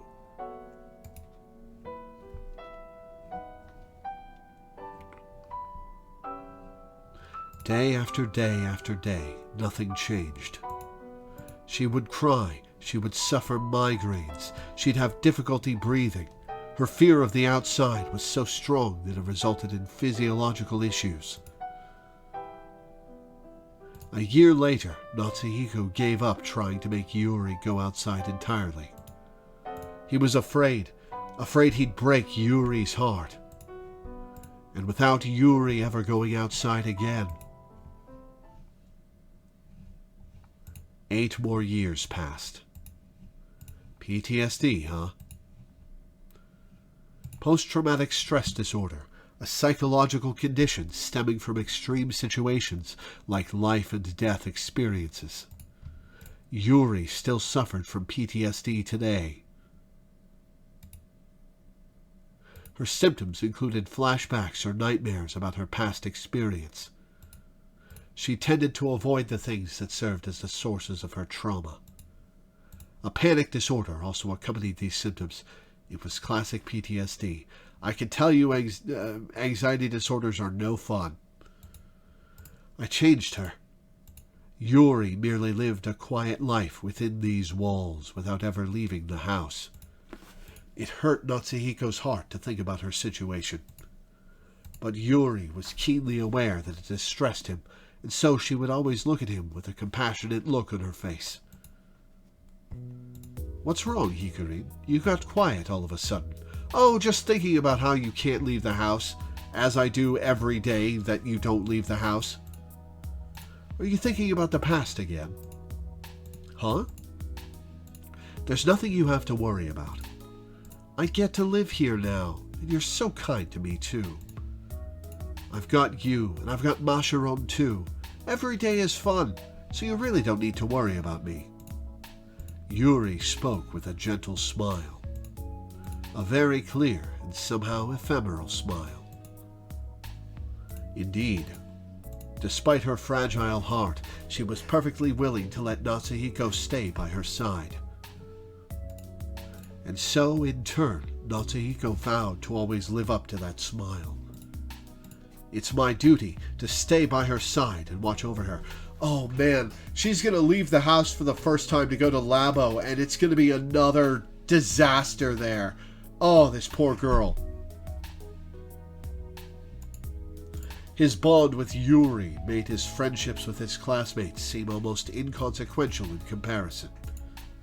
Adding Mashiro into the mix meant he was more than content with the interpersonal relationships he already had. With that in mind, Natsuhiko returned Yuri's smile. "Thank you, Yuri. You might get mad if I say this, but I'm glad to have you in my life." Yuri looked a bit lonely when Natsuhiko said this. But you know, there's just one thing that bothers me." "Huh? What's that?" "The fact that your relationship with Mashiron hasn't developed at all." "Oh, shipper on deck, huh?"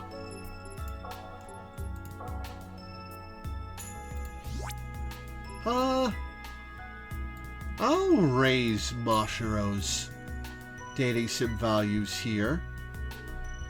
Yeah.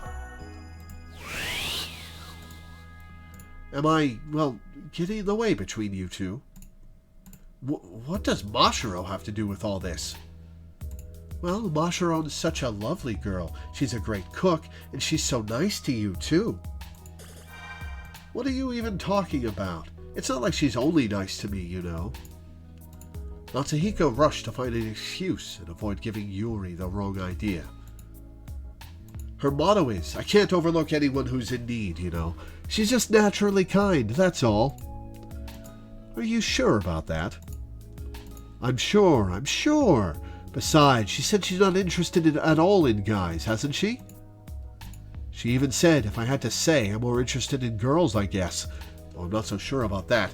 LGBT rep. Nice. But despite his excuse, Yuri just shot him a dubious look. Just kidding, she eventually said with a smile. That's a terrible joke, Yuri. I've just read a dreamy love story, so I was just thinking it would be nice to have a talk like this every now and then. It was so fun seeing you all flustered, so I couldn't help but tease you for a bit. Well, that's mean. Well, you got me there. Natsuhiko and Yuri exchanged smiles, and thus they leisurely spent their time in peace. The room was filled with not love, not friendship, but absolute peace of mind transcending either. And after a little bit, they talked about Yuri's third book of the day. And before they knew it, it was already late at night. Plot twist, the love triangle is actually centered around Yuri, not Natsuhiko. That would be very funny. Would you look at the time? Before Natsuhiko realized it, Yuri's sleepy eyes were drooping too. How about we head to bed soon, Yuri? Yeah, you're right.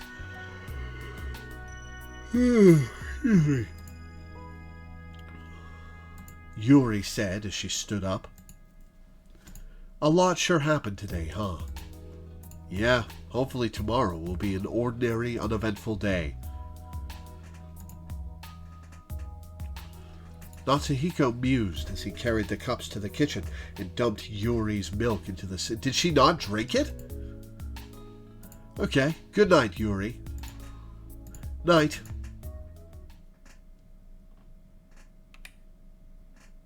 Why didn't she drink her milk? And with that exchange of words, Natsuhiko went to turn off the lights in the living room, when suddenly he heard a soft voice from behind him. Hey, Hikarin. You're afraid, aren't you? Huh? Natsuhiko jumped back and looked at Yuri. Afraid of what? Afraid of losing your peaceful days. Afraid that this cycle of repetitive days will come to an end. You're the one in a cycle of repetitive days, Yuri. Yuri's silhouette rose out from the darkness. You're afraid that if you do anything differently, something unexpected will happen to your peaceful days, aren't you? Afraid of getting others wrapped up in your actions, even if you're fine acting on your own. Yuri's tone of voice was different from usual.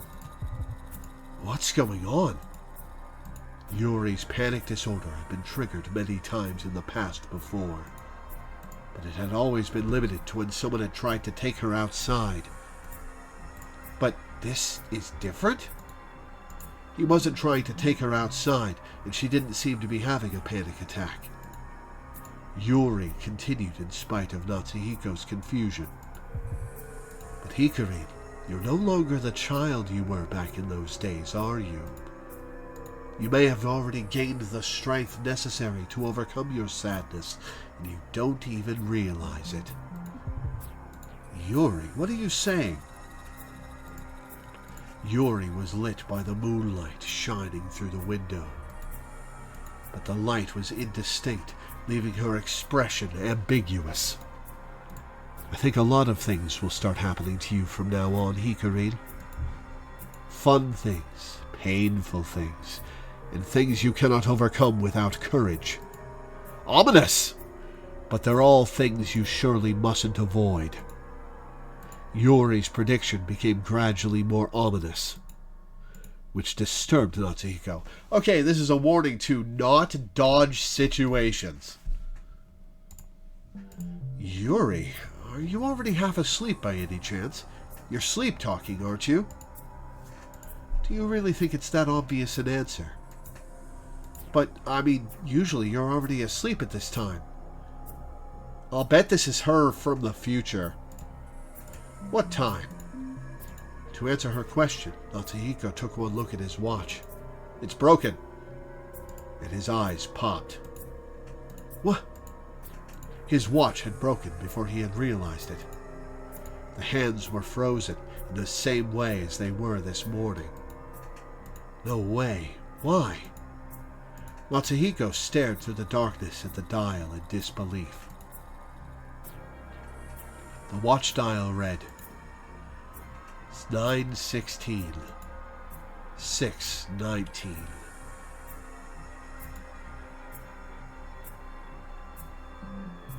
Early morning, 6 days from today.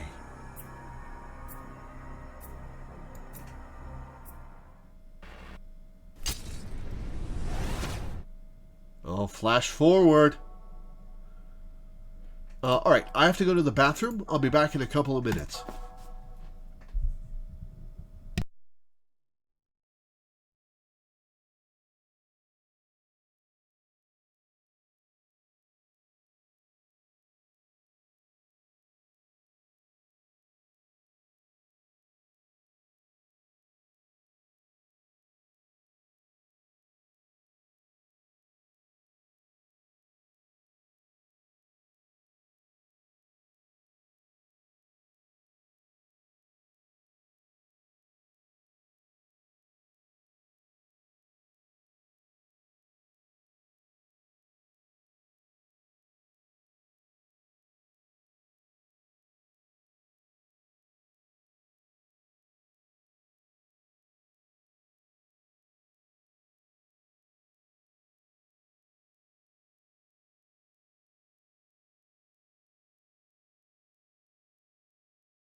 Okay, back.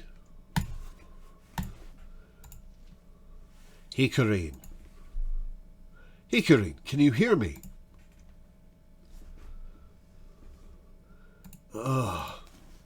Natsuhiko opened his eyes upon hearing Yuri's voice. Okay, so either Natsuhiko or Yuri, probably Natsuhiko, has a third kind of telepathy where he can send his mind backwards and forwards. Maybe Yuri's doing it? I don't know. Natsuhiko opened his eyes upon hearing Yuri's voice. Thank goodness, you're okay. Yeah. Natsuhiko strained his consciousness together as he stood up. He seemed to have had a dream in the short time he was unconscious. Through the smoke and smog, he rushed over to Mashiro. Natsuhiko, we heard an explosion. Are you okay? Wait, where are we? Do you remember the time in our current situation? Time? He looked to his watch on reflex, but it had been broken. The moment he saw it, he remembered that today was September 16th. That's right, I'm trying to find a way out of this facility. But along the way, he encountered Yuri, despite her never leaving the house, and immediately afterwards they got caught in an explosion. All around him were wisps of flame flickering in the air, perhaps due to the explosion. Yuri, let's get out of here. Mashiro and the other girls stared in confusion at Natsuhiko's exclamation. Wait! Hang on!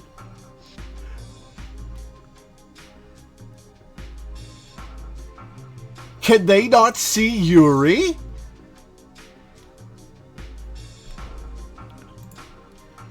Yuri? What happened with Yuri? Well, I'm surprised too, but Yuri's here in the facility. Huh? Mashiro and the other girl looked around in shock. Yuri was standing in the smoke. How could Yuri be? I thought she wouldn't leave the house. Maybe she followed us because she was worried. The moment those words left his lips, an announcement rang out over the intercom.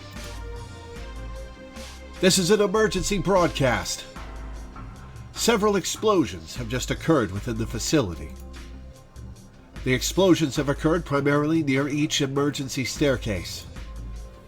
Currently, some of the emergency staircases from Area 2 and onward are okay, but even those could collapse at any minute. It's dangerous. All personnel, please evacuate to the surface level immediately. Natsuhiko gasped as he heard the desperate voice screaming. Excuse me. The situation was critical. He didn't understand why Yuri had come here, but there was no time to ask her. Now that it's come to it, let's take Yuri with us so all four of us can escape together. Yeah. Saw you. Did the Area 1 elevator look functional? The girl beside Mashiro answered. Unfortunately not. Looks like the elevators are out of service. Our only escape route is to find a safe emergency staircase. Let's go then. Area 2's up ahead. Everyone nodded to Natsuhiko in consent, and they all started to run. As he ran, Natsuhiko muttered listlessly. I had a dream of that day, 6 days ago on September 10th. September 10th? If you think about it, our everyday lives seemed to change that day. That was the day I first used telepathy, and the day Yuri made her prediction. It all started on that day. Yuri made a prediction? What kind of prediction? She said that lots of things would start happening to me. Ukita said that too, you know. Hey Yuri, what made you say that? Yuri didn't reply. At that moment, they came across a closed gate at the end of the hallway. A dead end. Huh? But they said that all gates were unlocked. Well, it is green. Apparently, the gate had warped slightly due to either the explosions or the fires and was stuck shut. Natsuhiko, do we turn back? No. The path back was blocked by flames. It was too late to turn back now. We've got no choice. Let's wrench it open manually. Everyone, lend me a hand. Yeah. They jumped to the gate and strained themselves hard. The gate creaked and started to open little by little. However... Ow! What's wrong, Mashiro? My nail. Ow! On closer inspection, part of her nail had torn off and blood was oozing from her finger. Are you okay? We'll be fine by ourselves, so go wait with Yuri. Alone time with Solyu. Let's find out what her deal is. Okay. Mashiro stepped back as the others returned to prying open the gate. The fire raged closer from behind. If they didn't act quick, they would burn to death. But nevertheless, a certain feeling rose up in Natsuhiko's chest.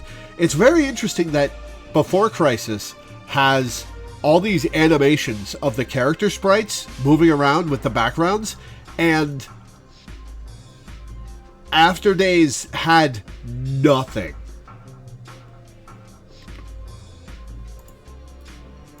That reminds me, something similar happened just the other day.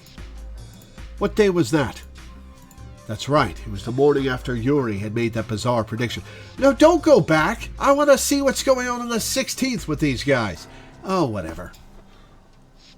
The moment that thought crossed Natsuhiko's mind. That couldn't have been the only prediction I made. Creepy! Yuri whispered right beside him. Huh? The noise faded away into the distance so that all he could hear was Yuri's voice. Fun things, painful things, and things you cannot overcome without courage. But they're all things you surely mustn't avoid. Yuri? Why is she saying that sort of thing now? No, how can she even tell what I'm thinking? Those two questions came up into his head, but he formed neither of them into words.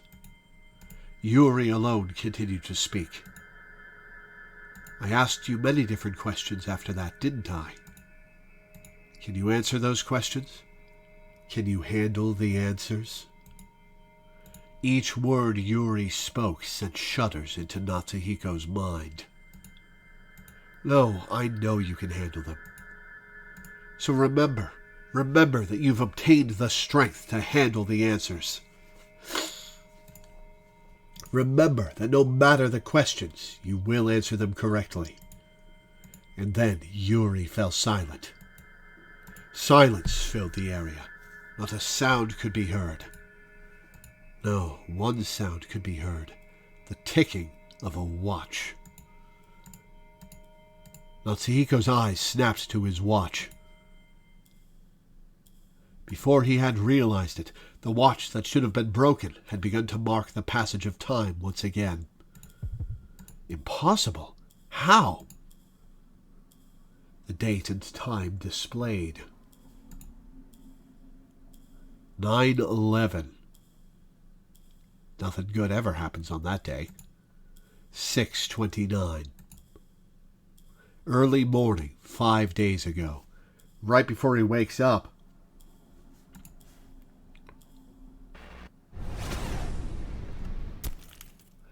Interesting. Interesting framing. Oh! Opening credits.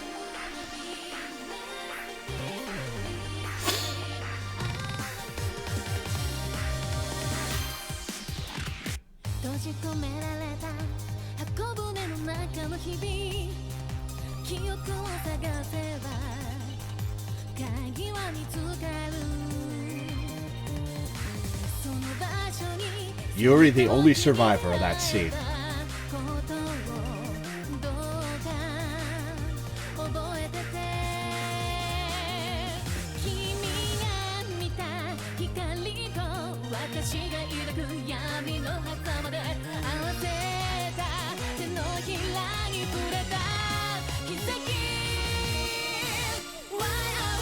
Ooh, that was interesting.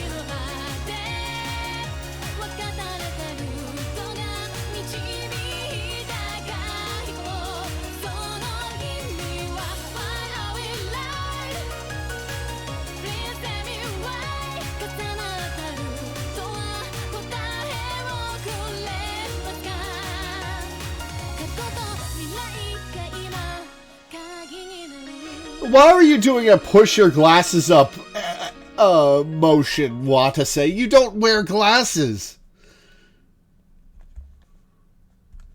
Man, you're right. This would have spoiled After Days if I'd played this first.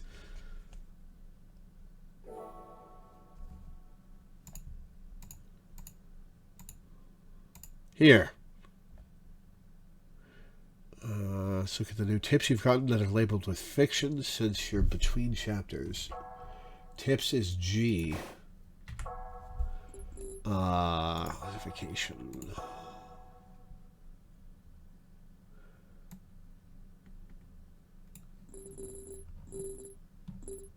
Grand Communicator Discovery. Refers to the year 2014. Okay.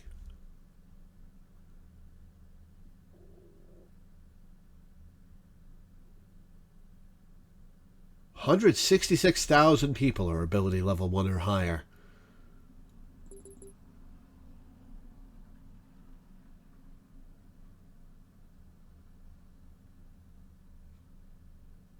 Okay.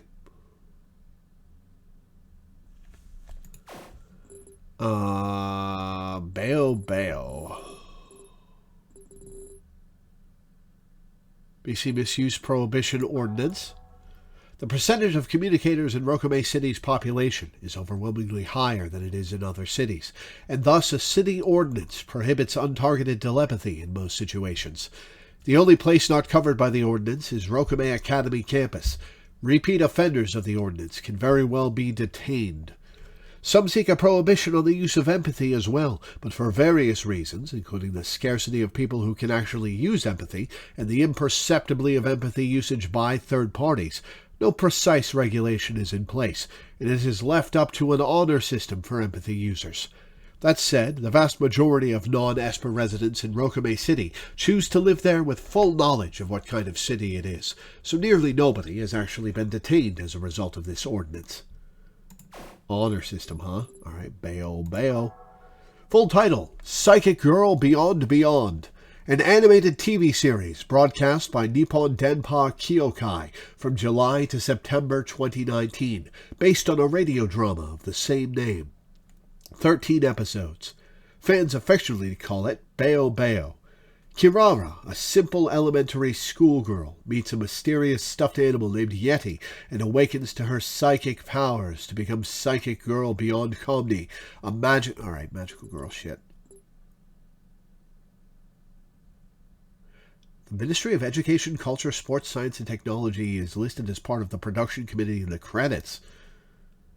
Cool.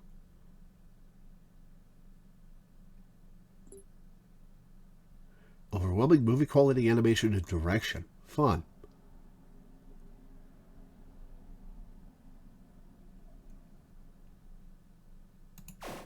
Alright, what else? Beyonder. Esper Suit Beyonder, an original animated TV series broadcast on NDK from July to September 2019, 13 episodes. The series depicts a boy gifted with a rare ability of ESP who becomes the Beyond Commander, Beyonder, the pilot of a robot driven by human thought, and follows his coming-of-age journey as he meets and battles many rivals with abilities similar to his own. For some reason, the Ministry of Education Culture is listed as part of the production committee in the credits. The multimedia marketing effort was successful with its collectible card-reading arcade game, figure sets, and comic versions released alongside the show's airing, creating a big sensation centered on the male elementary school demographic. Also of note is that the scenario writer for the series had only written 2 series in total before disappearing from the anime industry. The other one was the other one we just saw. Interesting. So we've got Madoka and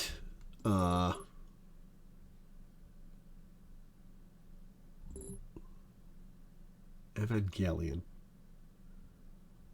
Yeah, obviously written by the same guy with government backing. Probably propaganda?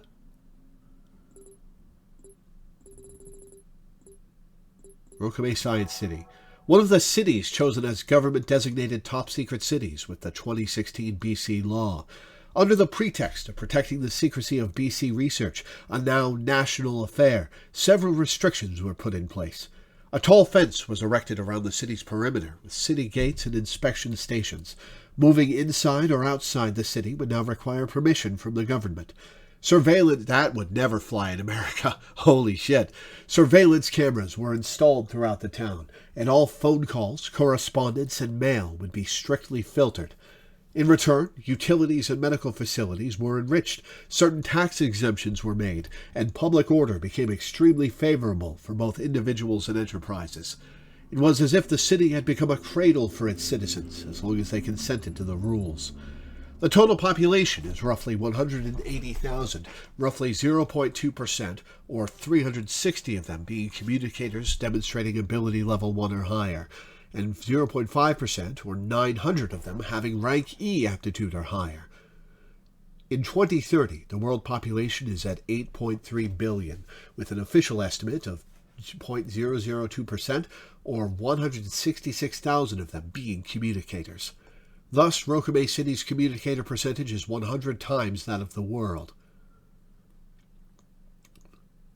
Japan as a whole has a percentage twice that of the world, 4,800 ability level 1 Japanese residents out of a population of 120 million. It is still unclear why so many communicators are born in Japan.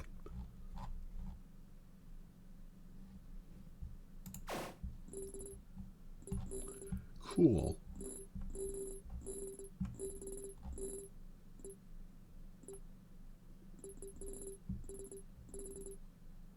There we go. In 2020, Rokame City was the first in the nation to experiment with making all of its vehicles electric and equipping them with automatic driving systems, or ADS. Today, one can input a destination into a car's navigation system and safely ride all the way without ever touching the steering wheel. In case of emergencies, the cars can still be switched to manual mode. Even in manual mode, if one forgets to brake, that is the wrong brake, the car can still detect that error and decelerate automatically. Thus, traffic accidents have become an extreme rarity in Rokame City. Automatic driving has brought down the rate of accidents to just 4% of what they were when manual driving was the norm. All vehicles traveling within the city are subject to computer control by the Ministry of Land, Infrastructure, Transport, and Tourism's Land Transportation Branch and the Rokame Automobile Control Office. Computer control allows the offices to know where each vehicle is at all times. As a result, the number of vehicle-related crimes, traffic jams, and traffic accidents have all decreased. However, some have raised concerns that the Rokame City government has unilateral control over all vehicles. That would never fly in America. Holy shit. Okay, so there are so many tips that I haven't unlocked, and I've already done an entire half of the story. Like, I was under the impression that After Days was like 2/3 of the story. Is Before Crime a longer story than After Days?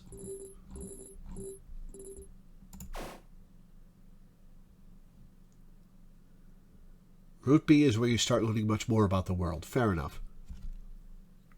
Well, even the nonfiction stuff is mostly unrevealed. Here. Huh? Hearing someone call out to him, Natsuhiko suddenly snapped out of his daze. Mashiro was there before his eyes. Huh, I'm at home? He had the feeling he was somewhere completely different just a moment ago. But there's no way he could have gone out this early in the morning. It was probably just his imagination. Am I still half asleep? Come again? What do you mean, come again? You told me to show you my hand, remember? Did I? Mashiro datings and values high. Yeah, I tried to pry open a stubborn bottle and hurt my finger. Sorry, I forgot.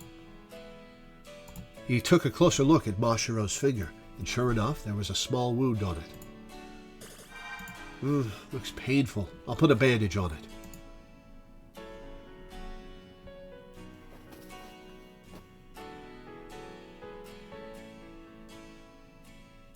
Natsuhiko took a bandage out of the medicine box and wrapped it around Mashiro's finger. You're so careless, Mashiro. I'm so ashamed. Natsuhiko finished wrapping the bandage.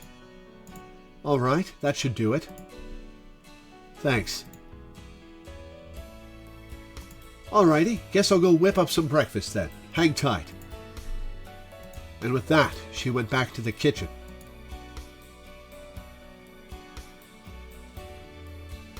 September 11th chapter. 5 days until the incident.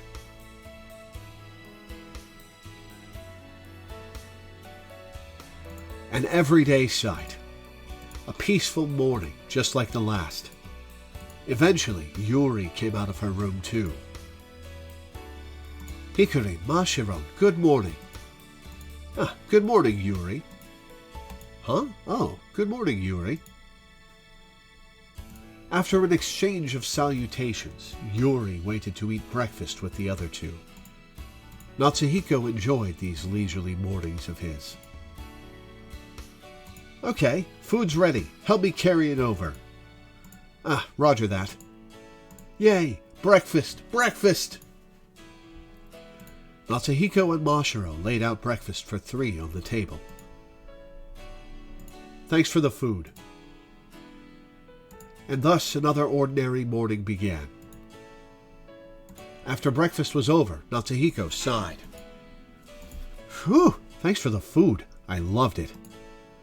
Me too. It was delicious again today, Mashiro. Okay then, let's get to school. We lazed around a little too much. Natsuhiko hustled to get himself ready for school. And then he and Mashiro bade farewell to Yuri.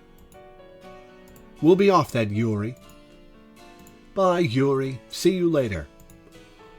Okay, take care, you two. And with that voice at their backs, Natsuhiko turned on the lights and left. Turned on the lights? Why weren't they already on? It's 7 a.m. Were you having breakfast in the dark? And once they reached the bus stop to wait for the bus, Mashiro cheerfully mused. Say, Natsuhiko, shouldn't you be a little more excited to get to school today? Why, because he had a psychic episode? Huh? Why's that? I mean, look, yesterday you were able to use telepathy, remember? You could tell the teachers so they can give you your Ability Level 1 certification, don't you think? Oh, that. Well, he can't do it on command, Mashiro. True, yesterday Natsuhiko did use telepathy at the scene of the accident, albeit just once.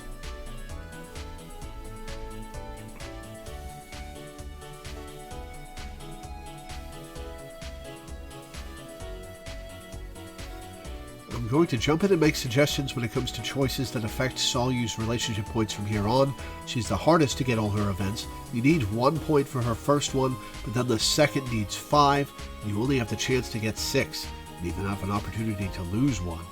It is the meanest requirement of the game. Becomes much more reasonable to get her events after that, so we'll ease off when it occurs. Gotcha. How have I been doing so far?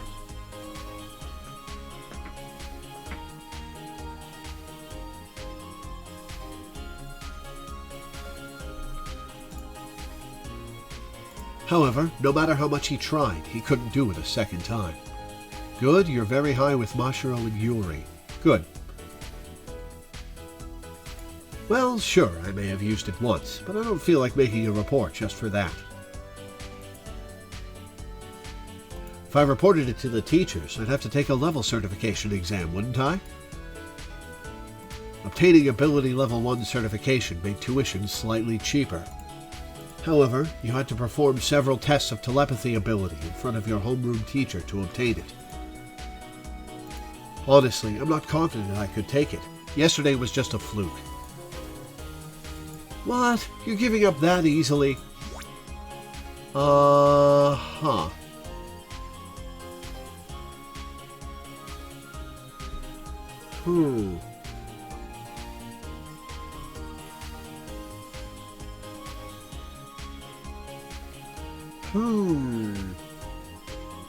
I think I'll go with Mashiro High, Natsuhiko Mid.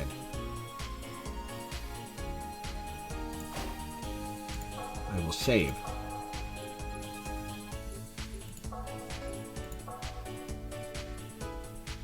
And I'll go with Mashiro High, Natsuhiko Mid. Oh, I see. You just don't want to embarrass yourself in front of Miss Anna. Well, I guess there's that too. More importantly, I'm not all that interested in ability levels. I don't care if I stay ability level 0 forever. Really? Well, if you say so. What are you implying? Did I just lose a point? Or get no points? What are you implying? Huh? No, nothing. I mean, I don't think there's any harm in using telepathy.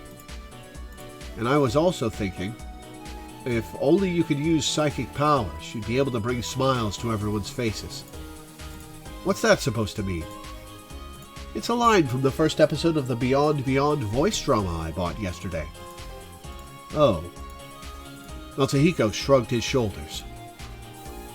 And right around then, the bus arrived. Natsuhiko and Mashiro boarded the bus and headed to school. As soon as they arrived at school, they heard the usual clamor of telepathy. Transfer student, Salu time. You got no points, but you don't get points for that choice. You required that optional tip. Gotcha. Miss Munakata, good morning. Even if you turn me down, I won't give up on you. You again? How many times do I have to tell you to stop saying those things with untargeted telepathy? Also, you gotta introduce yourself if you want any chance at all. More importantly, who are you even? Why can't you just confess verbally like a man? I'm too shy. This is the only way I can confess to you. Does it look like I care? I don't even know your characteristic brain waveform, so you're making me use untargeted telepathy too, you know? Ah, forget it. Just don't respond to him anymore, Munakata. I'm going for a straight out low. Huh, look, I can still hear you. What? A curveball? How's that? Psychological warfare using deliberately leaky telepathy. Damn it, wipe that smug look off your face. Be honest with me, Shin. Have our secret talks always been leaking out to the entire school? Yeah. Damn, I didn't realize either until yesterday. It's no wonder the girls give me cold stares. We can't let things go on like this. Time for some secret training. Natsuhiko and Mashiro walked down the hallway, trying to ignore the noise.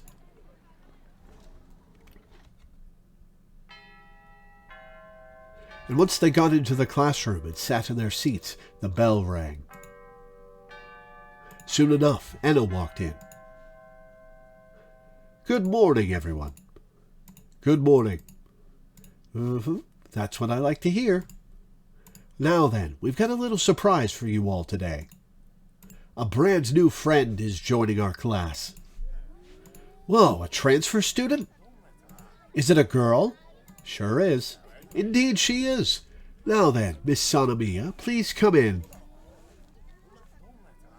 Anna turned to the door and called to someone outside. And in response, a short girl walked into the classroom. Natsuhiko had seen that girl before. Whoa, no way, a blondie? There's already a blondie in your class, male student number 1. Is she half Japanese? She's so tiny and cute. Isn't she a little too tiny? What is she, an elementary schooler? The introduction of the sweet, precious little girl had the class ecstatic. I know blonde's rare in Japan, but there's already a blonde girl in class. But in contrast to the excitement, Natsuhiko's face merely went stiff. So you brought your stuffed ferret. That girl. There was no doubt about it. That was the very same girl that had been staring at Natsuhiko and Mashiro at the scene of the accident yesterday. Thankfully, purple hair is normal. Ha! Even the stuffed animal in her arms looked familiar. She had to be the same girl. That girl is now my classmate? Okay, go ahead and introduce yourself now. At that signal, the girl opened her lips. Luis Yui Sanamiya. And that was it. That was apparently all she had to say about herself. Miss Sanamiya's mother is from France, and so she's been living there most her life. She hasn't had much experience with Japanese culture, so she might feel a little lost, but... No, I don't feel particularly lost. There's no need for concern. Oh? Well, if you say so. She shut Anna down in fluent Japanese. Nice. But Anna quickly recovered and continued where she left off.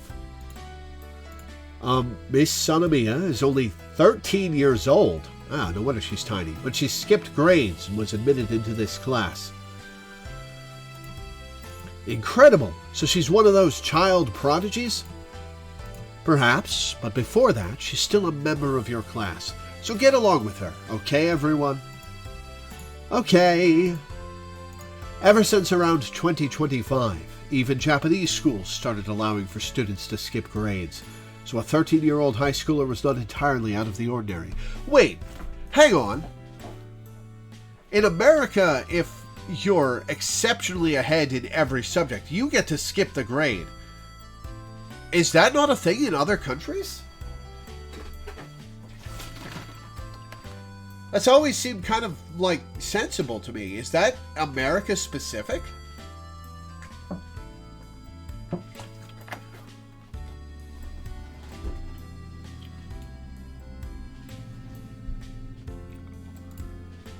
But they were still uncommon. This was the first time Natsuhiko had actually seen one. Well then, Miss Sanamiya, homeroom is about to begin, so please take a seat for now. Your seat will be in the very back by the window. Anna pointed to the seat next to Mashiro's. Understood. Acknowledging the teacher indifferently, the girl named Sanamiya started walking to her new seat. Her gaze locked upon Natsuhiko the entire way. What is her problem?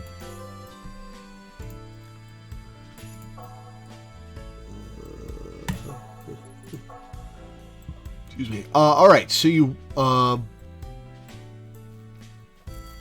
want to guide me with Solyu. I assume high Solyu values right now, yes?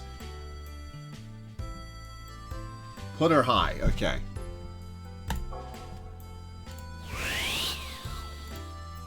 What's with her? But she said nothing, slipping in beside Natsuhiko to reach her seat. Hey, Natsuhiko, she's pretty cute, huh? She is 13, Mashiro. That is too young for a high schooler. Yeah, she sure is. She's kind of like a doll, isn't she? I guess half Japanese girls really are cute. True, I guess there might be a genetic component to it, but regardless of how he put it, she was an eye-catchingly beautiful girl. She is 13! But it kind of looked like she was staring at you, huh, Natsuhiko? Didn't just look like it. Maybe, I guess. You don't know her by any chance, do you? No. Huh? But things are getting pretty interesting, don't you think?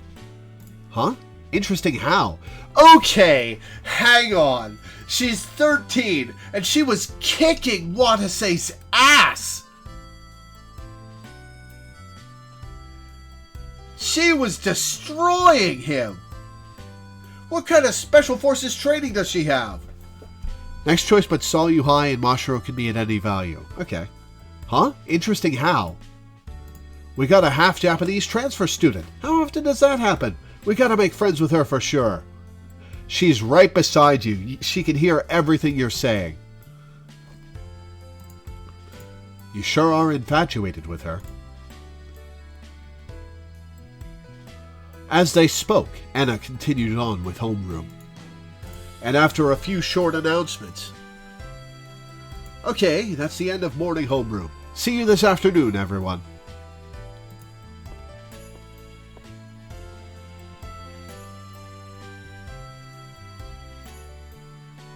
Anna departed the classroom with a farewell.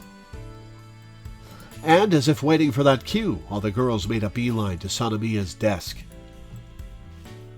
Hey, Miss Sanemiya, where in France did you live? What do you like to do on your days off? Why'd you move at such an odd time? In light of all these questions, I lived in Andrassy. I raid on my days off. I moved because of family circumstances. Alright, the one side ponytail is a pretty weird hairdo. Not gonna lie. That's all. Anything else? She answered all of the questions in one breath and then looked at each of the girls. The girls fell silent at her intense gaze. Is there a problem with that? No, there's not really a problem, but they're trying to make friends, saw you. Well, you know, we were kind of worried you might be having trouble adapting to an environment where everyone's older than you, so... yeah, that. So we thought we'd try to come and bring up a conversation for you. No need for your concern. I don't want any special treatment for my age. An age difference of 2 or 3 years is not very significant relative to the human lifespan. Are you a robot? Yeah, I guess. Understand? Then please, if you would treat me normally. Sanemiya bluntly answered as she took a paperback book out of her bag. Are you an experimental subject from Labo?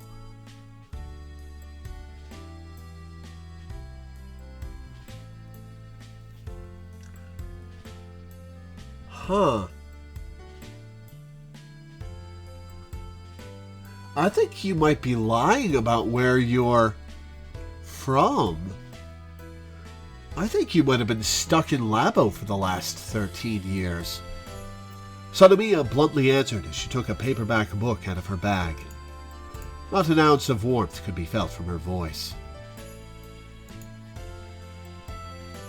What was that all about? Did she just not like being interrogated? Or was that a show of her pride as a child prodigy? In any case, she definitely seemed the type to distance herself from other people. Sorry for speaking out to you so suddenly. Hey, let's go. Yeah. One by one, the girls left Sanemiya alone. But that didn't discourage a certain other girl from approaching her. Hey, bonjour, Mademoiselle Louise. It was Mashiro. Sanemiya shuddered for a second before glaring at her. Huh? Bonjour? Bonjour. Oh, good, my bonjour got through to you. Thank goodness. I wasn't too sure of myself there. Awkward silence. You bet. Mashiro darted her eyes back and forth, perhaps looking for a topic of conversation before resting those eyes on the books Sanemiya was holding. "Oh, I see you like reading. How tasteful. One of my friends loves books too, actually." "Really?" "I've read that book too. It's a famous sci-fi young adult fiction masterpiece, right?" "Right?" No matter what Mashiro said, Sanemiya would not humor her with a proper reply. Natsuhiko held his breath, watching their little exchange out of the corner of his eye. "What do you need?" "Huh? No, well... Since we're classmates from now on, I thought maybe we should be friends." Mashiro said, heeding Sanemiya's wish to not be treated as a younger child. However, Sanemiya herself merely furrowed her eyebrows in displeasure. "That's enough, Mashiro. Give up. She's clearly rejecting you." Natsuhiko was about to stop Mashiro, but right before he could, Sanemiya murmured, "Suit yourself." An unexpected reaction. He was sure she was going to reject her. "Yay! So allow me to make a proper introduction. I'm Mashiro Toba, and this is my friend Natsuhiko." "Wait, what?" Natsuhiko jumped, startled to hear his own name come up. "Hey, Mashiro, don't just go introducing me on your own. What are you being so stiff for? A friend of a friend is a friend, right? Now, go greet her properly. You are her elder. She just said she didn't want to be treated as a kid, Mashiro." Mashiro pulled Natsuhiko to his feet by the arm. So there was really no way he could back down at that point. Well, I'm Natsuhiko Tenkawa. Nice to meet you." "Nice to meet you. Now then, what should we call you?" "Miss Sanemiya, Luis, Yui. They're all so cute. I just can't pick one." "It doesn't really matter which." "Oh, I know. I'll jam all three together and call you Solyu. How's that?" Whoa, Mashiro. Giving her a nickname right off the bat? Don't you think you're jumping the gun just a little? Not at all. Remember what Yuri used to say? Making nicknames is a surefire way to bridge the distance between friends. I think there is a time and a place for it, and you're not there yet. Alright, so Solyu high, Mashiro doesn't matter. Right?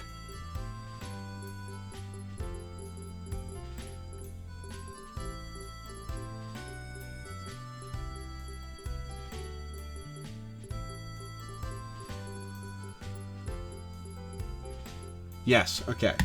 Keep them both high.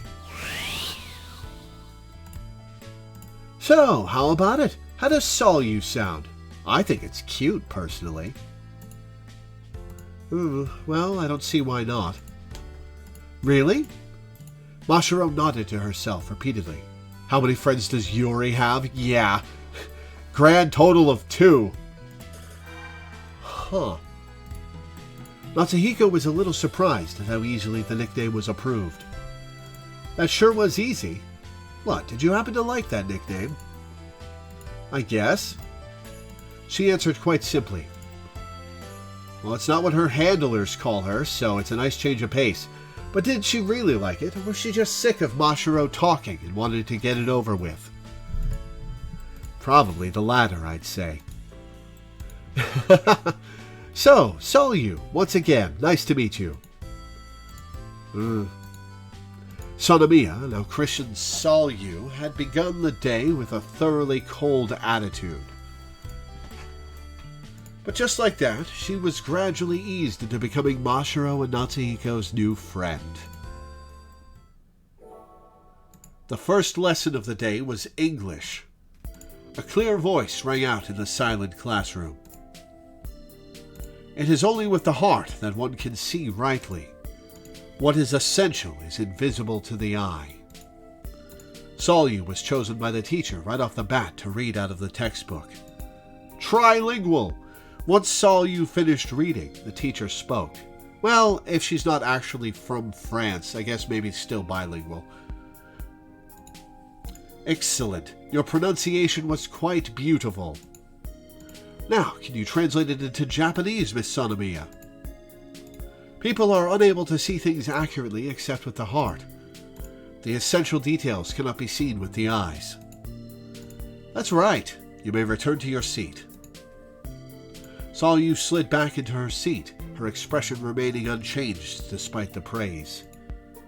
The unconcerned look on her face perhaps implied she didn't really think it was that big a deal. Now then, about the grammar used in this example sentence. With complete disregard to the teacher who was continuing the lesson, Mashiro whispered, Solyu, your pronunciation was just as amazing as I expected. Your voice was so enchanting. But Solyu merely turned her head and looked the other way. Oh, silent treatment, huh? Well, yeah, we're in the middle of class. Eyes forward, Mashiro. But despite accosting Mashiro for doing the same thing, Natsuhiko sneaked a peek at Solyu himself. She gazed listlessly at the screen with a look on her face that made her seem quite hard to approach. A child prodigy, huh? Perhaps there really were concrete things that separated the geniuses from the ordinary. If only she had some sort of weak spot, we could use that to find some common ground. At least that's what Natsuhiko thought, but... The next class was physical education, which only gave Solyu an opportunity to display even more talent. Ha! With a yell, Solyu did a handstand leg spread. And without falling over, she proceeded to cross the balance beam while spinning around. Whoa! The teacher and students cheered. Even Natsuhiko and Mashiro watched with gaping mouths. Wow, she's moving around like some kind of fighting game character. That's closer to the truth than you'd think, Mashiro. Yeah, this is just regular old phys ed. The phys ed teacher merely instructed the students to use the balance beam in a freestyle performance, and yet she calmly pulled off a spinning bird kick. It appeared it wasn't just her intelligence that was superior to the ordinary 13-year-old, but her physical ability too. Just how much will heaven bless her before they think she's had enough? Beauty, intelligence, physical fitness, that's like a straight, or a flush. A straight flush. Mashiro, you sound like a geezer with that metaphor of yours. Aren't all flushes straight flushes? And since she's going to this school, that obviously means she can use BC too, doesn't it? So it's not just any straight flush, but a royal flush? Oh man, she's the perfect girl. While Mashiro was getting herself excited, Natsuhiko only had a vague feeling that something wasn't right. Flushes can be the same suit on the... Oh, so like 5 spades, no matter what numbers they are a flush?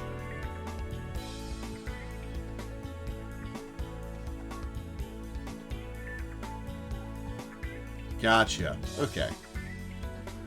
While Mashiro was getting herself excited, Natsuhiko only had a vague feeling that something wasn't right. Why would a girl like that bother transferring to a school like ours? Probably to study BC, but could there be some other reason? Perhaps since his meeting with her left such an impression, there were quite a few things that bugged him about her. But in the end, aside from Solyu's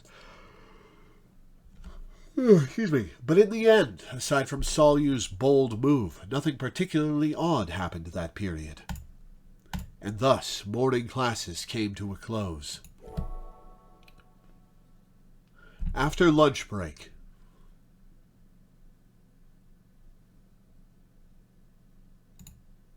an extracurricular lesson was scheduled for the afternoon classes. The students were to board a bus for a field trip to an outside facility. Are we going to Labo? Natsuhiko and the others left the school with Enna. And as they waited at the bus stop in front of the school gate, Mashiro talked to Solyu again. Saw you. How was the cafeteria food? Normal. They were apparently talking about the food they ate just a while ago. Normal, huh? Just how long is she going to keep up the lone wolf act? I was just a little surprised. Huh, about what? The system for buying your own food. I thought all food was supposed to be served to you. Huh? Natsuhiko couldn't help but interject at her odd statement. Food's supposed to be served to you? Is that how it is at rich girl schools? I don't know what you mean by rich girl schools, but I personally have never gone and bought my own food before. Really? Natsuhiko was taken a little by surprise, but Mashiro, on the other hand, spoke calmly. Huh, I guess French schools really are such high society establishments. Well, if you come across anything else you don't quite understand, don't hesitate to ask. Anything I don't understand? Saw you pondered Mashiro's offer for a little bit, and then... What's that? She pointed outside the school gate and inquired. Sawyu's finger was aimed at a camera overlooking the street in plain sight. Surveillance state! Oh, that's a security camera. Security camera? For keeping the students under surveillance? No, not quite. Oh yeah, what the hell is the school doing not having free lunches? All kids' lunches should be free, let's be real. No, not quite. It's just to make sure nobody suspicious tries to get into the school. That reminds me, I saw a lot of those around town yesterday too. Are they everywhere? Yep, there are security cameras all over Rokume City to keep a careful eye on any suspicious people. Mashiro explained pridefully. The security cameras established high levels of public order within the city. What an odd city. Something feels a little off. True, I guess it does have its peculiarities. It is a government-designated top-secret city, after all. What's that? I think it's probably a Japan-only thing. Yeah, it's something that definitely wouldn't fly in America. I know, Natsuhiko, you're into social studies, right? You explain it. Huh? Me? It seemed like Mashiro wanted to make Natsuhiko and Sayu talk. Natsuhiko sighed and started explaining. So basically, the city is designated by the government as a special zone for science, so heavy regulations are imposed to prioritize safety first. And to enforce those regulations, we have various systems and devices installed around the streets, including those security cameras. What other sorts of systems are in place? Let's see. There's a complex process you need to go through to move, I guess. And just to leave the city, you need to notify City Hall beforehand. Why so thorough? There are a lot of research facilities in the city, so there are warranted concerns of industrial espionage. I bet they expect nothing less than perfect security. Many of the facilities carry on important research involving national policy, so they need to be careful of any information leaks. Exactly. There are even rumors that phone calls and emails are filtered to detect leaks too. So what do you think, Sayu? Doesn't it sound like the whole city is a top-secret laboratory? It's so cool and sci-fi-like, don't you think? Well, considering I suspect she's grown up in a top-secret laboratory, I don't think she'll think that's that cool. Sayu stared in wonder at Mashiro's pressing question. There you go again with your delusional babbling, Mashiro. When you've lived here from birth, it all becomes a normal sight, doesn't it? The security cameras are essentially just window stickers that say, police on duty. The innocent should have nothing to fear. The police will always use stuff against you whether you're innocent or not, Natsuhiko. Oh, the naivete. 2012 was before the Snowden leak. When was the Snowden leak? Huh. But the security seems a little excessive to me. Not at all. The heightened security actually gives us peace of mind. After all, we've got that thing in our city. Mashiro pointed to the bus stop's provided map as she spoke. And drawn on the edge of that map, the outskirts of town, was a huge hexagonal building. What's that? That's Labo, Rokame City's largest research facility. It's Japan's Model Atomic Energy Research Institute. Natsuhiko stiffened at the sound of those words, because that was the very same singular thing that bothered him about the city. Labo, its proper name being the 6th Laboratory of Atomic and Biological Organization, an independent administrative corporation that developed technology and conducted research on atomic energy and its biological effects. It was a national facility, but its management was entrusted to Rokame City. One thing was special about this facility. There was a small-scale nuclear reactor housed within the premises for research purposes. They used it to perform several tasks, from nuclear fission experiments to nuclear fusion reactor development, an enormously profitable field of research. And for the risks the research brought, the national government provided subsidies to the city. As a result, the formerly ordinary Rokame City was reborn as the city of scientific research it was today. In terms of economics, industry, and science altogether, Labo could very well be said to be the town's core. If there were any industrial spies, that would be their first target. They say they've got world-class industry leaders in both researchers and equipment. And Natsuhiko's mother is the face of those industry-leading researchers, isn't she? Mashiro smiled as she brought up the subject. I guess. But Natsuhiko looked slightly ashamed about it. Natsuhiko's mother, Dr. Miyoko Tenkawa, was a researcher at Labo. You know, the plot's fine, but I will insist that Enna being secretly Miyoko Tenkawa and hiding that from the rest of the After Days team would have been such a good plot twist.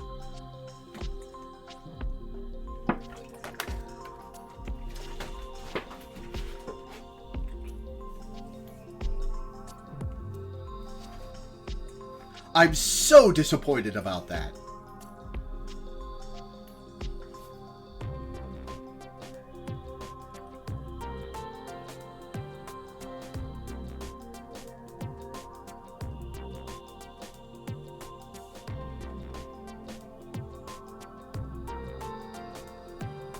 Route B kind of removes all speculation when it comes to a lot of the cast in Route A. It's why I never recommend it first. Yeah, you should absolutely play Route A before Route B. Like, no question. No question whatsoever. Natsuhiko's mother, Dr. Miyoko Tenkawa, was a researcher at Labo. Natsuhiko didn't quite know everything about her credentials, but he knew that she was an apparently world-leading physicist.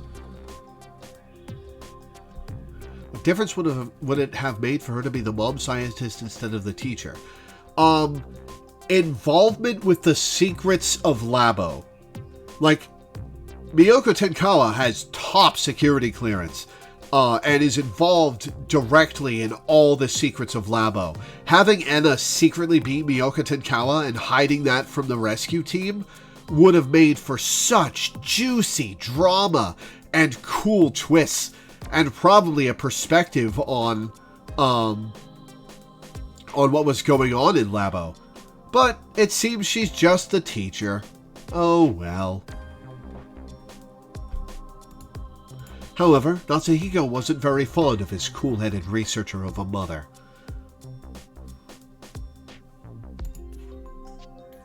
True, I guess the research results Mom's team produces do provide the city with huge profits, but she's never home. She's a shitty mom. And both the town's prosperity and our livelihoods benefit from it, but still. True enough, Natsuhiko's mother had quite a high salary. But despite that fact, Natahiko really did not like the facility of Labo itself that much. And it wasn't just because he didn't get along with his mother. The real reason had to do with Natahiko's personal past. That's where the fire was.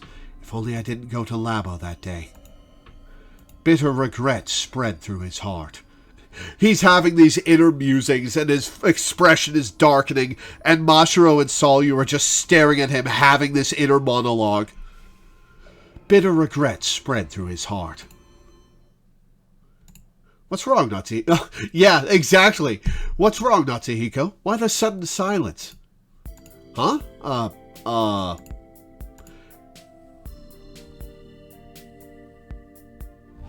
It's nothing. Anyway, when's that bus gonna get here?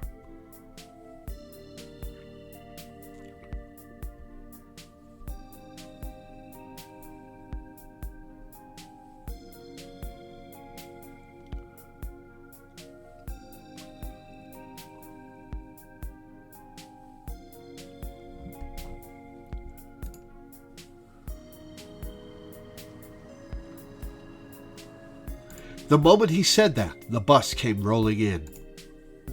Okay, everybody, there are no assigned seats, so arrange yourselves however you'd like, okay?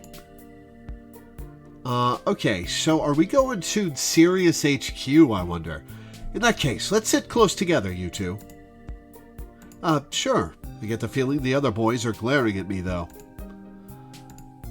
Solyu looked like she wanted to say something. But eventually, she just nodded at Mashiro's words and boarded the bus. Parapsychology Research Center. Alright, I'm going to take another quick break. I'll be back in a couple of minutes, guys.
Alright, back. Okay, looks like we're all here. Enna called out to her students. This is the mecca of BC research in Rokamei City, the Parapsychology Research Center.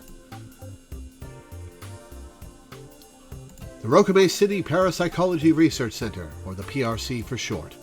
As Rokamei City's largest BC research facility, it had achieved many research breakthroughs in the past. Now then, class, let's come on in. Natsuhiko and the rest of the class followed Enna, who seemed oddly excited for the field trip. Once the class was inside, a staff member in charge of guiding visitors began to explain various things relating to the facility and BC in general. She's kinda cute.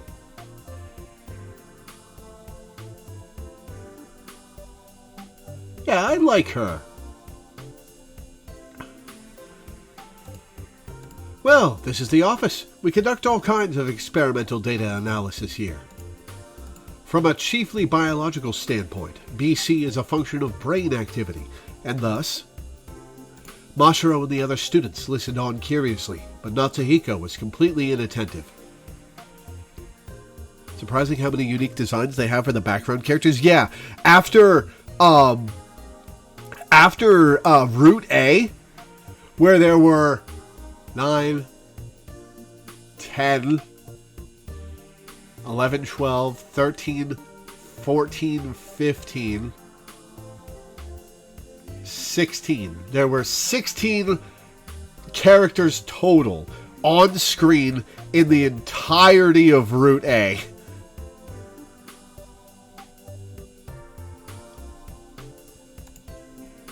For a cutting-edge research facility, they've got a pretty ordinary-looking office.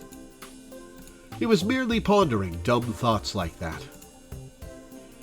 In contrast to Natsuhiko, the most curious of them all was... I see.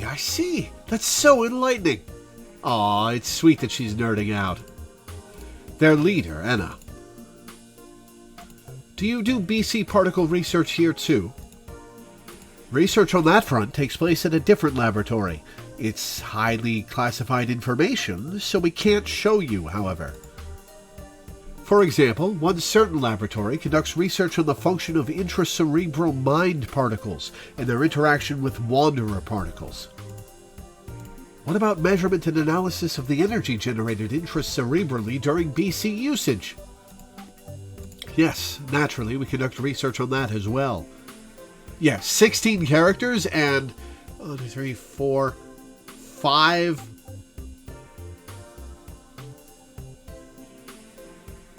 No, hang on.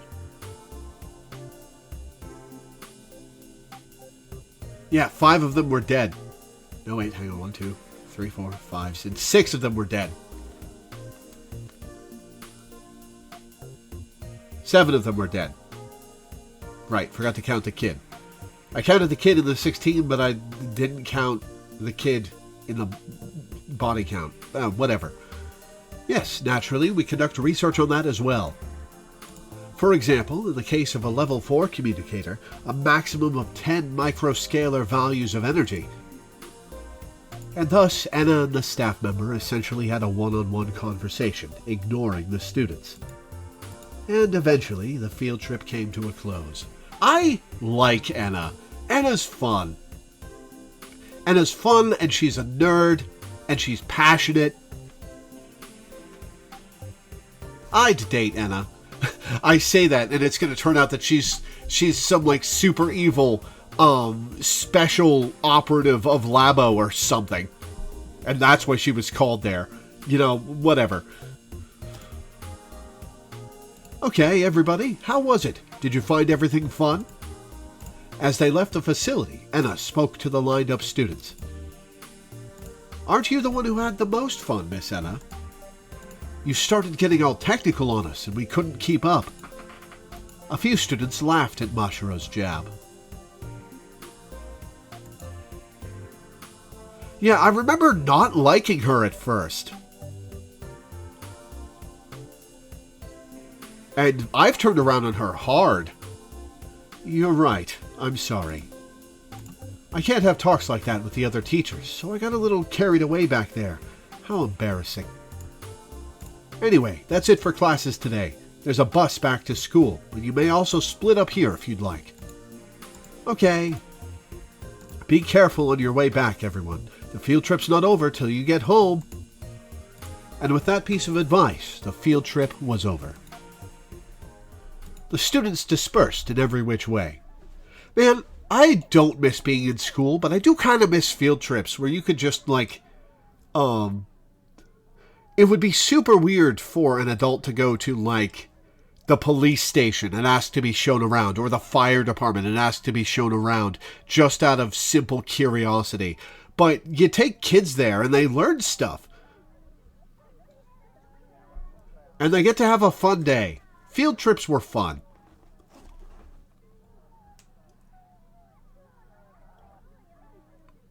The students dispersed in every which way. Since Natahiko and the others were not part of any clubs and thus had no business on campus after school, they decided to head straight home. Alrighty, how about we head home, Natahiko? Yeah, sure. Natahiko half-heartedly replied. Oh man, I'm kind of tired.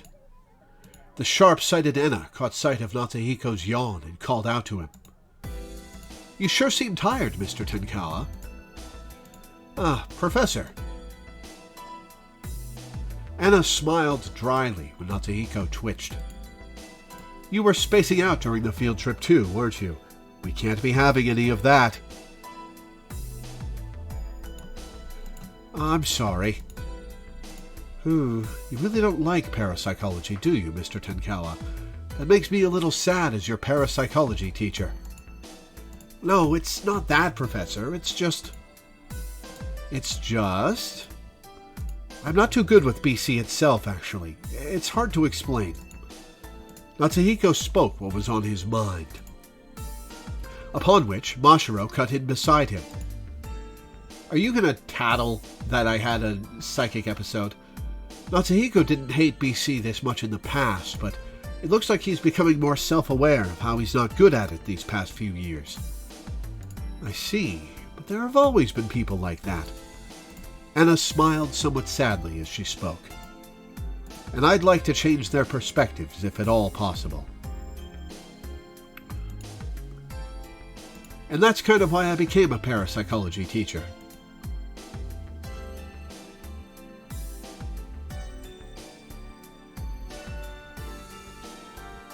Even though I'm not a communicator myself, is that strange?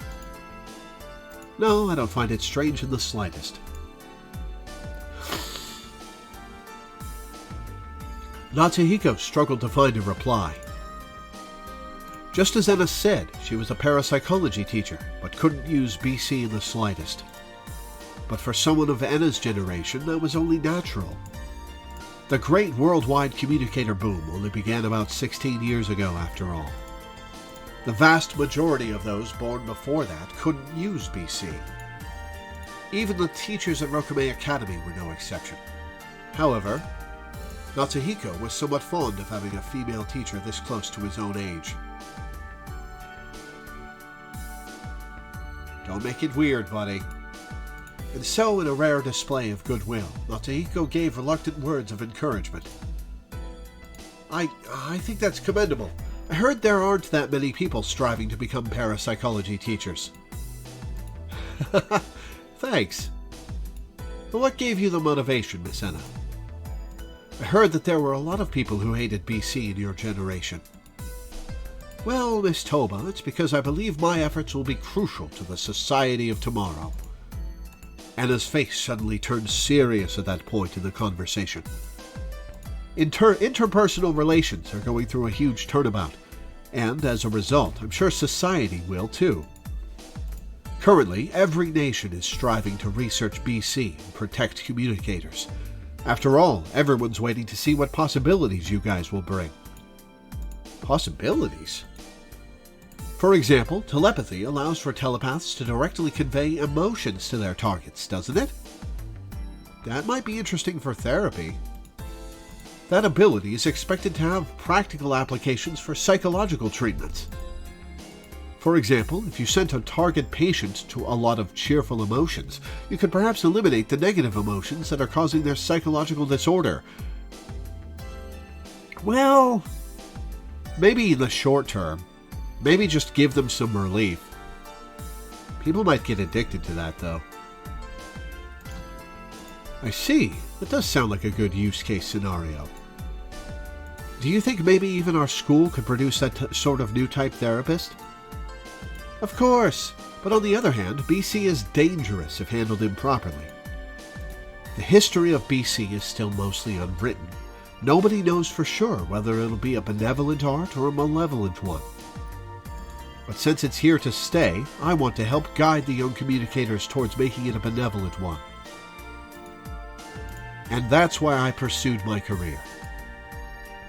Anna was usually playful, but here she spoke with a serious tone of voice. Miss Anna, oh, that's so cool. I respect you even more now. And respect is the best thing you can ever give to a teacher. What about money? Teachers could use a lot more money. As Anna spoke, she glanced at Natsuhiko. So, Mr. Tenkawa, that's why I want all of my students to have a correct understanding of BC. Yes, Professor. Today's field trip, as well as all the usual practice drills, are all part of the curriculum to achieve that. You mustn't hate BC until you have complete understanding of it, okay? I see. Okay, I guess I'll give it a shot. Good. That's all I asked for now. Okay, so clearly either Natsuhiko or Solyu broke Watase's brain. Probably Natsuhiko, under pressure, did that to him. Really fucked him up.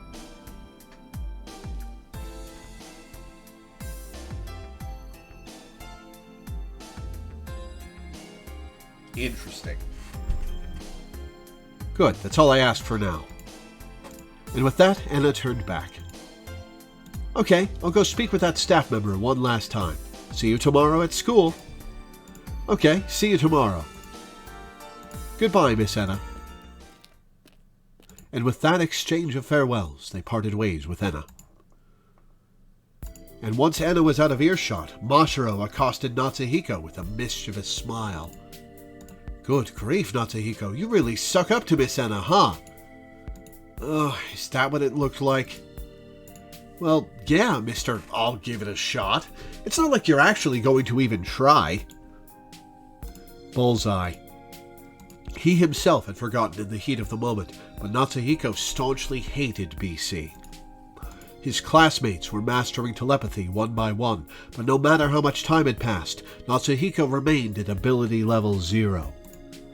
He would completely lose motivation during parapsychology lessons, even now when Enno was the parapsychology teacher. But still, it would probably hurt her if I answered honestly. True. Miss Enno really loves BC after all. No, it's not just that. I mean, she said BC is dangerous if handled improperly, too. So I wonder if she's had a bad experience relating to BC in the past. I mean, I'm sure that's why she was talking so seriously. You really must be staring at her to catch something like that. Right as Mashiro said that, a voice suddenly came up from behind.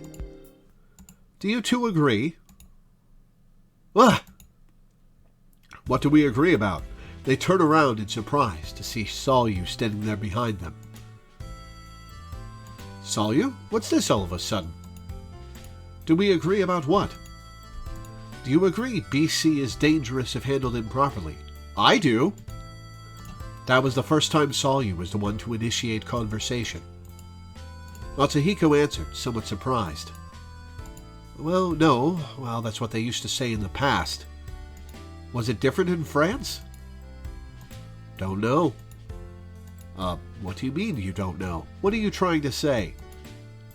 Nothing. Just wanted to hear your opinion. I'm done. Bye. And with that, Solyu promptly tried to leave. Yeah, she's not from France. Huh? Hey. Hang on a second, Solyu. What? Since we're all out here anyway, why not go home together? A bus will be here any moment now to take us to the residential area. No thanks, I have somewhere to go. Bye.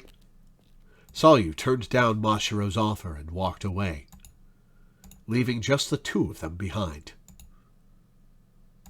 What was that about?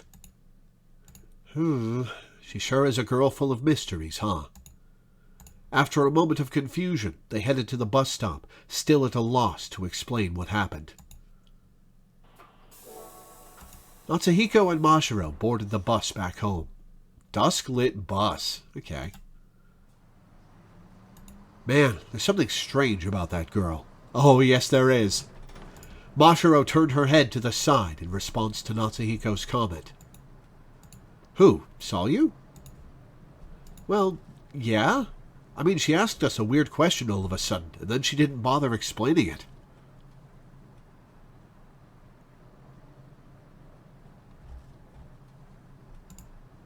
One moment she's staring at us, the other she's keeping her distance. I don't understand what she's trying to say. Hey, don't say something sad like that. I mean, we just got to be friends and all. I'm sure Solyu's just nervous about whether we'll go home with her after tomorrow or not. I don't know. I mean, I'm a little doubtful if she even thinks of us as friends. We're probably the closest she's ever had, Natsuhiko. Jeez, Natsuhiko, you keep your guard up too high.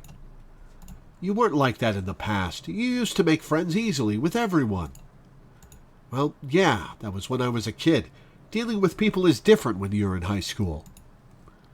You're so stubborn. For real? As soon as Mashiro finished speaking, an announcement rang out on the bus's speakers. Next stop is Rokame Park. Rokame Park. Please press the stop button to request this stop. Oh, Rokame Park. That brings back memories. Huh? Oh yeah, we used to play there a lot when we were kids, huh? And true enough, outside the window was a huge park. Since they usually didn't take this way back, the bus route was different. Hey, why don't we drop by, since we were just talking about our childhood days anyway? No, if we get off here, it'll be quite a walk back home. What? Come on, let's go reclaim your inner child. Fine, if you insist. There was something persuasive about Mashiro's persistence. Natsuhiko pressed the stop button out of necessity. Once they got off the bus, a park spread out before them. A refreshing afternoon breeze blew through the trees. Man, does this bring me back. How many years has it been? I wonder. I don't even remember the last time I came here. You were the center of attention back then, Natsuhiko. All the kids would gather around you right here to play. Like Renren and Himechi. Oh, and Ipon. Mashiro started listing the friends they had back then by the nicknames she had made up for them. And sure enough, hearing all those names made Natsuhiko feel nostalgic. Yeah, that's right. There was Richio and Sugizo and Maruichi, too. I wonder how they're all doing. I'm sure they're doing fine. Natsuhiko offered words of mere consolation. They pretty much hadn't seen any of their friends from back then in a long time. Natsuhiko and Mashiro attended Rokame Academy, a school exclusively for communicators. And aside from Natsuhiko, Mashiro, and Yuri, none of the other kids had any aptitude as communicators. The paths their lives took diverged, and after years and years, they had simply found themselves going their separate ways. But still, you really were good at making friends back then, weren't you, Natsuhiko? You think so? You made friends with all the kids you met in this park, regardless of school or age, remember? Even when Yuri moved here, you still made friends with her quickly, right? Oh, okay. Choice. Something. Yes. Yeah, I guess. Mashiro High. Mashiro High School. Yeah, I guess. True enough, that was the sort of kid Natsuhiko was, which was why he made friends with Yuri, even though she was 2 years older than he was. So how come you've now become a guy who's not receptive of a transfer student? Oh, I see now. So that's how it is. You brought me here just so you could bring that up, huh? I wonder about that. Mashiro smiled deviously. Though, I guess in a certain sense, you haven't changed from back in those days, though. I mean, even back then, you'd sometimes get stern with kids you had a hard time with, didn't you? Did I? You did. Like, with me, for example. Huh? Natsuhiko stared blankly at her after hearing such a sudden statement. Me? When was I ever stern with you? Hey, now that's rude. Don't you remember? Come on, we used to fight all the time in this park, didn't we? Fight? Oh. That word suddenly jogged something in Natsuhiko's memory.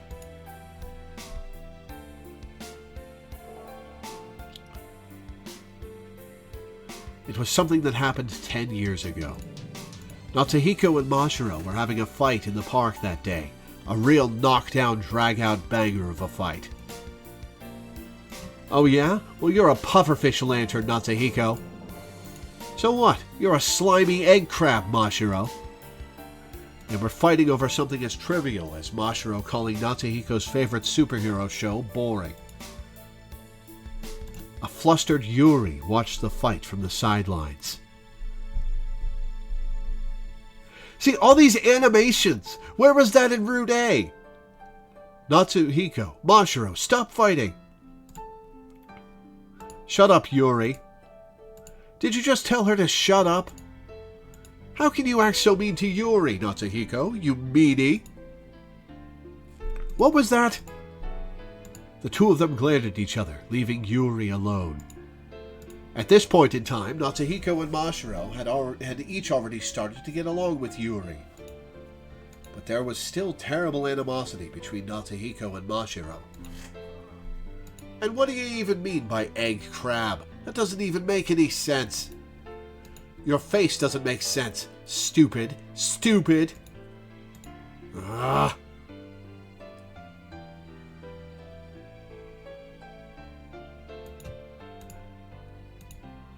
Back in the day, Natsuhiko and Mashiro often fought over every little thing like this.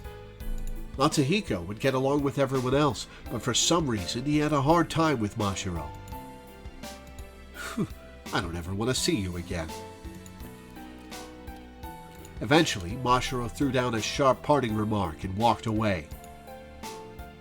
You stole the words right out of my mouth. Natsuhiko turned around and shouted back. That was an everyday occurrence for those two. Even Yuri complained as she watched Mashiro walk away. Jeez, Natsuhiko, why do you always have to get in a fight with Mashiro? 'Cause she's a cheeky little brat, even though she's a girl. She always snaps at me, no matter what I say. She always has.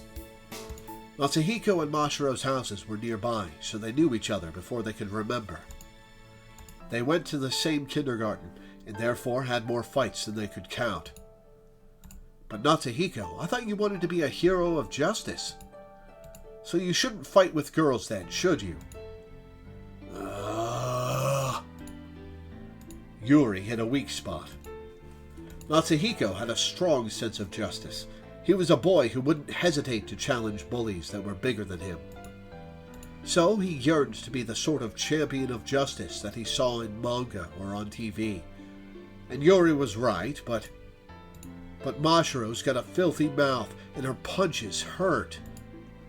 So I'm sure she's some sort of evil underling. That's not true. Mashiro's a good girl. She's the first girl that became my friend, too. Yuri vouched for Mashiro with a warm voice. Yuri was 2 years older than Natsuhiko, so he wouldn't get into a fight with her. What Natsuhiko expected of girls was that they'd be gentle and mature like Yuri. In front of the flames! Holy shit! In other words, the exact opposite of Mashiro. Mashiro was his age and just as strong-willed as he was, which was probably why they would often bump heads. It'd make me happy if you two would get along more. I wouldn't hold my breath. That's never gonna happen. Natsuhiko exaggerated. Cuts to the present day. Mashiro teased Natsuhiko as he remembered that incident. So, remember now? Yeah, I guess.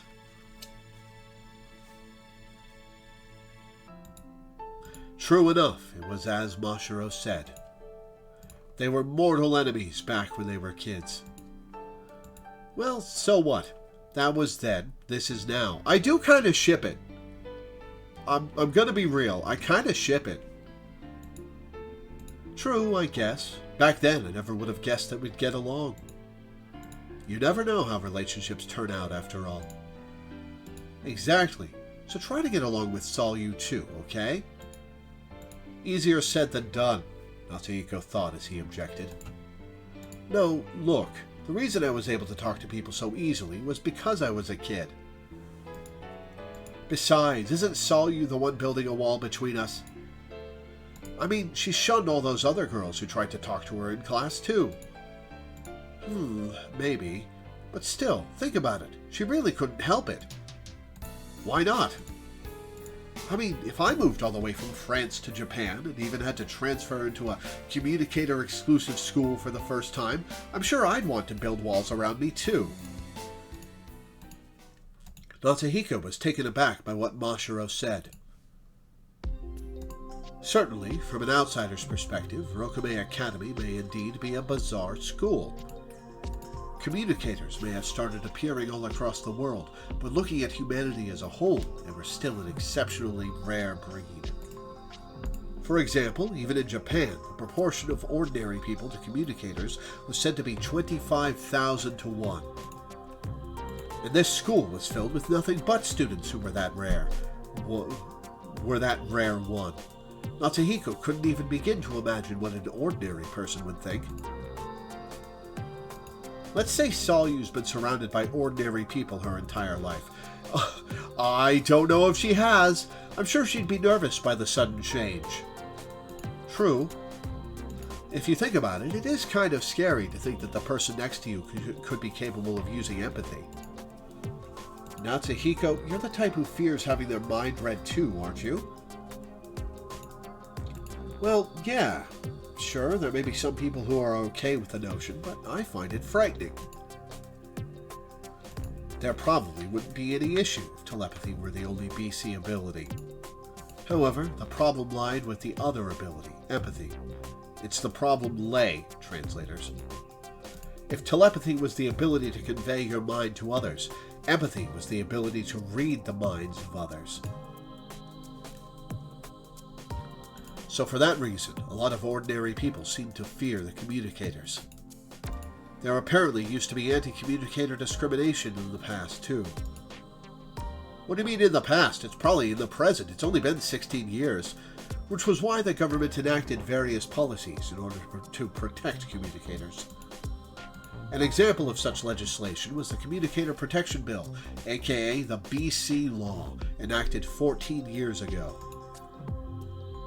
Part of that plan included the establishment of communicator-friendly wards like Rokume City and special schools like Rokume Academy. The rare 1 out of 25,000 individuals naturally gathered to this city. About 350 communicators lived in the city. Or 20% of all communicators currently in Japan. About 1 in 500 city residents were communicators. And thus, many communicators came to live in the same place and received focused protection. Japan led the world in performing such measures, and for its efforts, Japan became known as an advanced BC nation. Well, I don't know how it is in France, but it's probably a completely different environment than it is here. Exactly. So in other words, Solyu just hasn't gotten used to her environment yet. So it's only natural that she'd be nervous. So you gotta be nice to her, okay? Mashiro asked with a smile, which moved Natsuhiko. He was impressed by her consideration and attention to detail. Mashiro, I don't know how to say this, but you're a good person. What are you talking about? I'm just copying what you did back in the day. Really? Was I really that good a guy back then? Well, I think you still are a pretty good guy, Natsuhiko. Your one weakness is that you can get stubborn sometimes, though. Yeah, maybe you're right. Take the compliment, Natsuhiko. Natsuhiko gave a wry smile. He couldn't completely approve of Mashiro's viewpoint. After the years went by, his way of thinking solidified. It wasn't something that could be unlearned that easily. But nevertheless... Fine, you win, Mashiro. I'll try to lower my guard at least a little. Yeah, that should be good enough. This will have to do for now and all. What's that, another anime quote? Yeah, one from way before we were born, though. Their conversation derailed before long. A calm breeze enveloped them, and thus the two of them spent some leisurely time at the park. Once the sun had set, they boarded the bus again and returned home. The bus dropped them off at the stop closest to their homes. Mashiro would ordinarily stop by her house, but since they stayed out late, she went directly to the Tenkawa residence today. But by the time they reached the house, Natsuhiko noticed something strange. Huh? There was a jet-black car parked out in front of his house.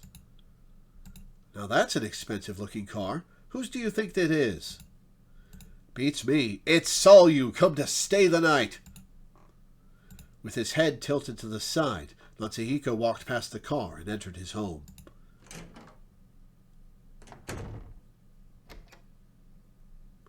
They took their shoes off at the entrance and headed to the living room when... I'm home? Natsuhiko and Mashiro were greeted by an unbelievable sight. Yep, she did come to say hi. Solyu? Solyu was there in the Tenkawa's living room. Yuri was standing there next to her with a smile. What's this? Solyu, why are you in my house? Because I'm going to live here starting today. Did Yuri invite you? What? You too? Why? Yuri, did you hear anything about this? Put everyone high, you'll avoid losing a point with Solyu that way. Okay.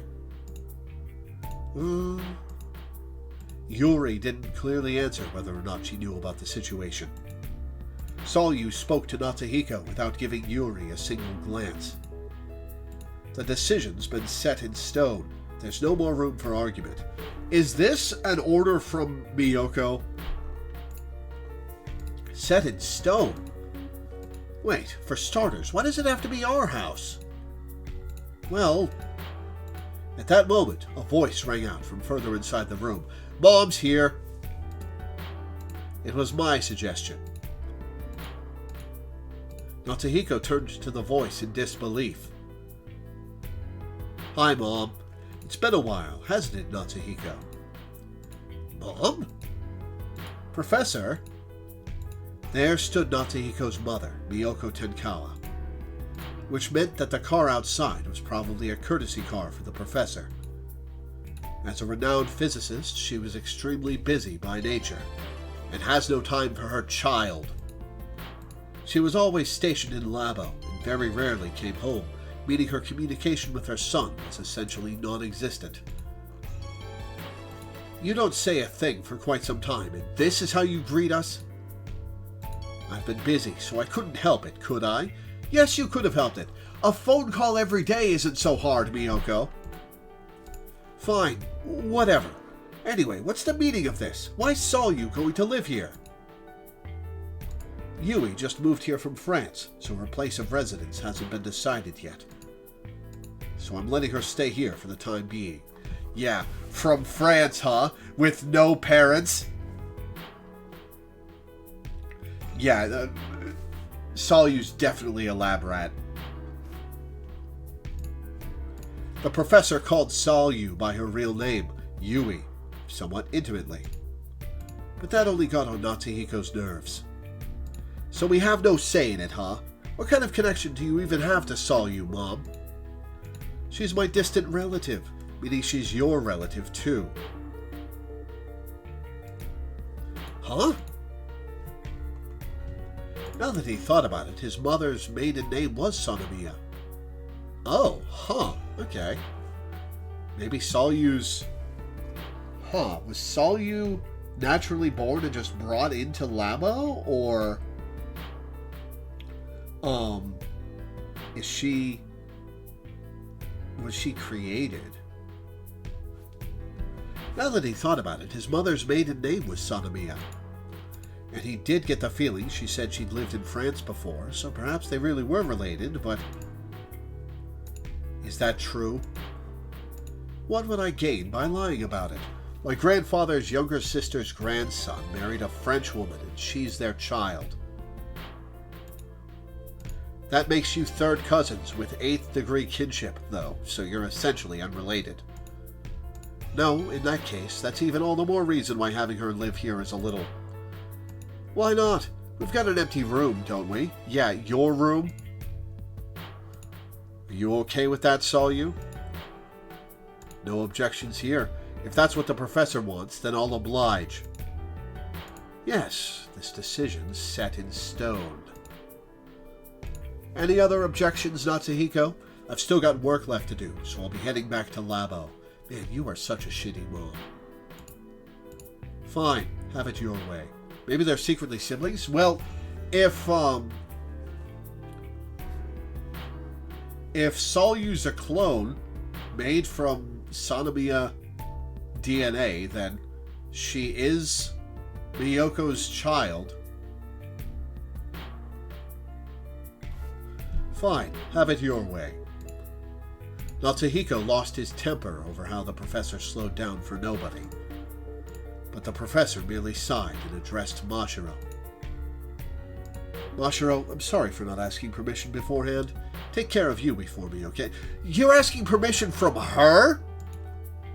Sure, but... It appeared not even Mashiro could quite understand the situation. She put a finger up to her temple and muttered in a worried tone. It's just all so sudden, but, is everything okay? It is. I already told Yui everything she needs to know about this household. Huh. Is that right, Salyu? Yes, naturally. I know about how Natsuhiko and Yuri live together, and that you know the circumstances and come here to prepare meals, Mashiro. Okay, as long as you know. I mean, if you didn't know, then, well, I'm sure it'd lead to some misunderstandings. Damn it, Mashiro, that's not what's important here. The professor ignored Natsuhiko, the only one staunchly against the situation, and continued. Okay then, get along now, kids. And with that, the professor slipped past Natsuhiko and left the house. Soon enough, the car's engine roared and she zoomed away. She's as one-sided as ever. Hearing Natsuhiko's murmurs, Salyu spoke out. Is it a bother for me to live in this house? Huh, oh, no. This isn't what the professor said would happen. She said you guys wouldn't object. When he heard that, Natsuhiko became furious again. Not at Salyu for saying that, but at his mother for her complete disregard for his and Yuri's opinions. Yuri strained to put a smile on her face, somewhat uncomfortably. Come on, Natsuhiko, what's got you so upset? What's the problem? The household just got one more member. Doesn't that sound fun and exciting? Yeah, I guess it does. Natsuhiko tried to sound amicable in front of Salyu. But in his heart of hearts, excitement wasn't exactly what he wanted. There was no way in hell I could have expected this. His life was changing drastically in ways he couldn't understand. He had just started to let his guard down, only for it to get pushed right back up.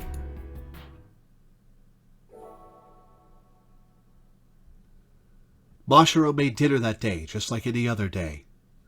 Okay. I'm going to save. We've been going for 4 hours, and my throat's a little sore.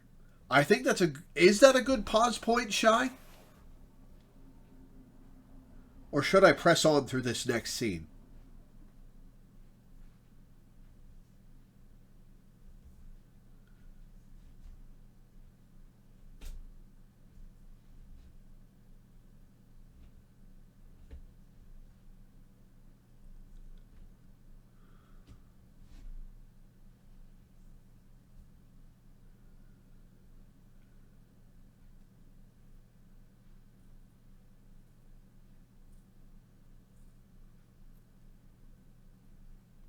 We're about 30 to 40 minutes away from the chapter end. Oh, yeah, no. We're not getting there today. All right, yeah, that's where we'll stop then. Yeah. The plot thinkins. The plot thinkins. The story advances, and Miyoko Tenkawa sucks. Enna's very cute, though. I like Enna.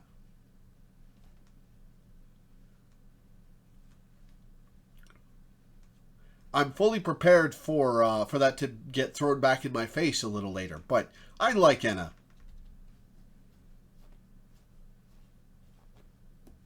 I would date her.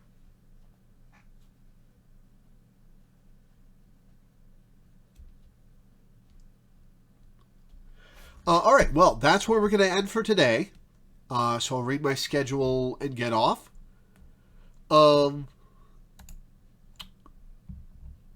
Let's see. Tomorrow I don't have anything planned. I'll probably be doing something else all day, so no stream. Tuesday, I'll be playing The Legend of Zelda Majora's Mask for a patron. Wednesday and Thursday will be 13 Sentinels Aegis Rim for a patron. Friday, I'll be finishing Hatoful Boyfriend for a patron. Saturday will, of course, be our weekly Final Fantasy XIV stream. And next Sunday will be The Legend of Heroes Trails in the Sky SC for a patron. We're halfway through the month. Wild. So wild. But yeah, that'll be it for today. Thank you guys for tuning in. Thanks for hanging out. Thanks for watching. And I will see you next time.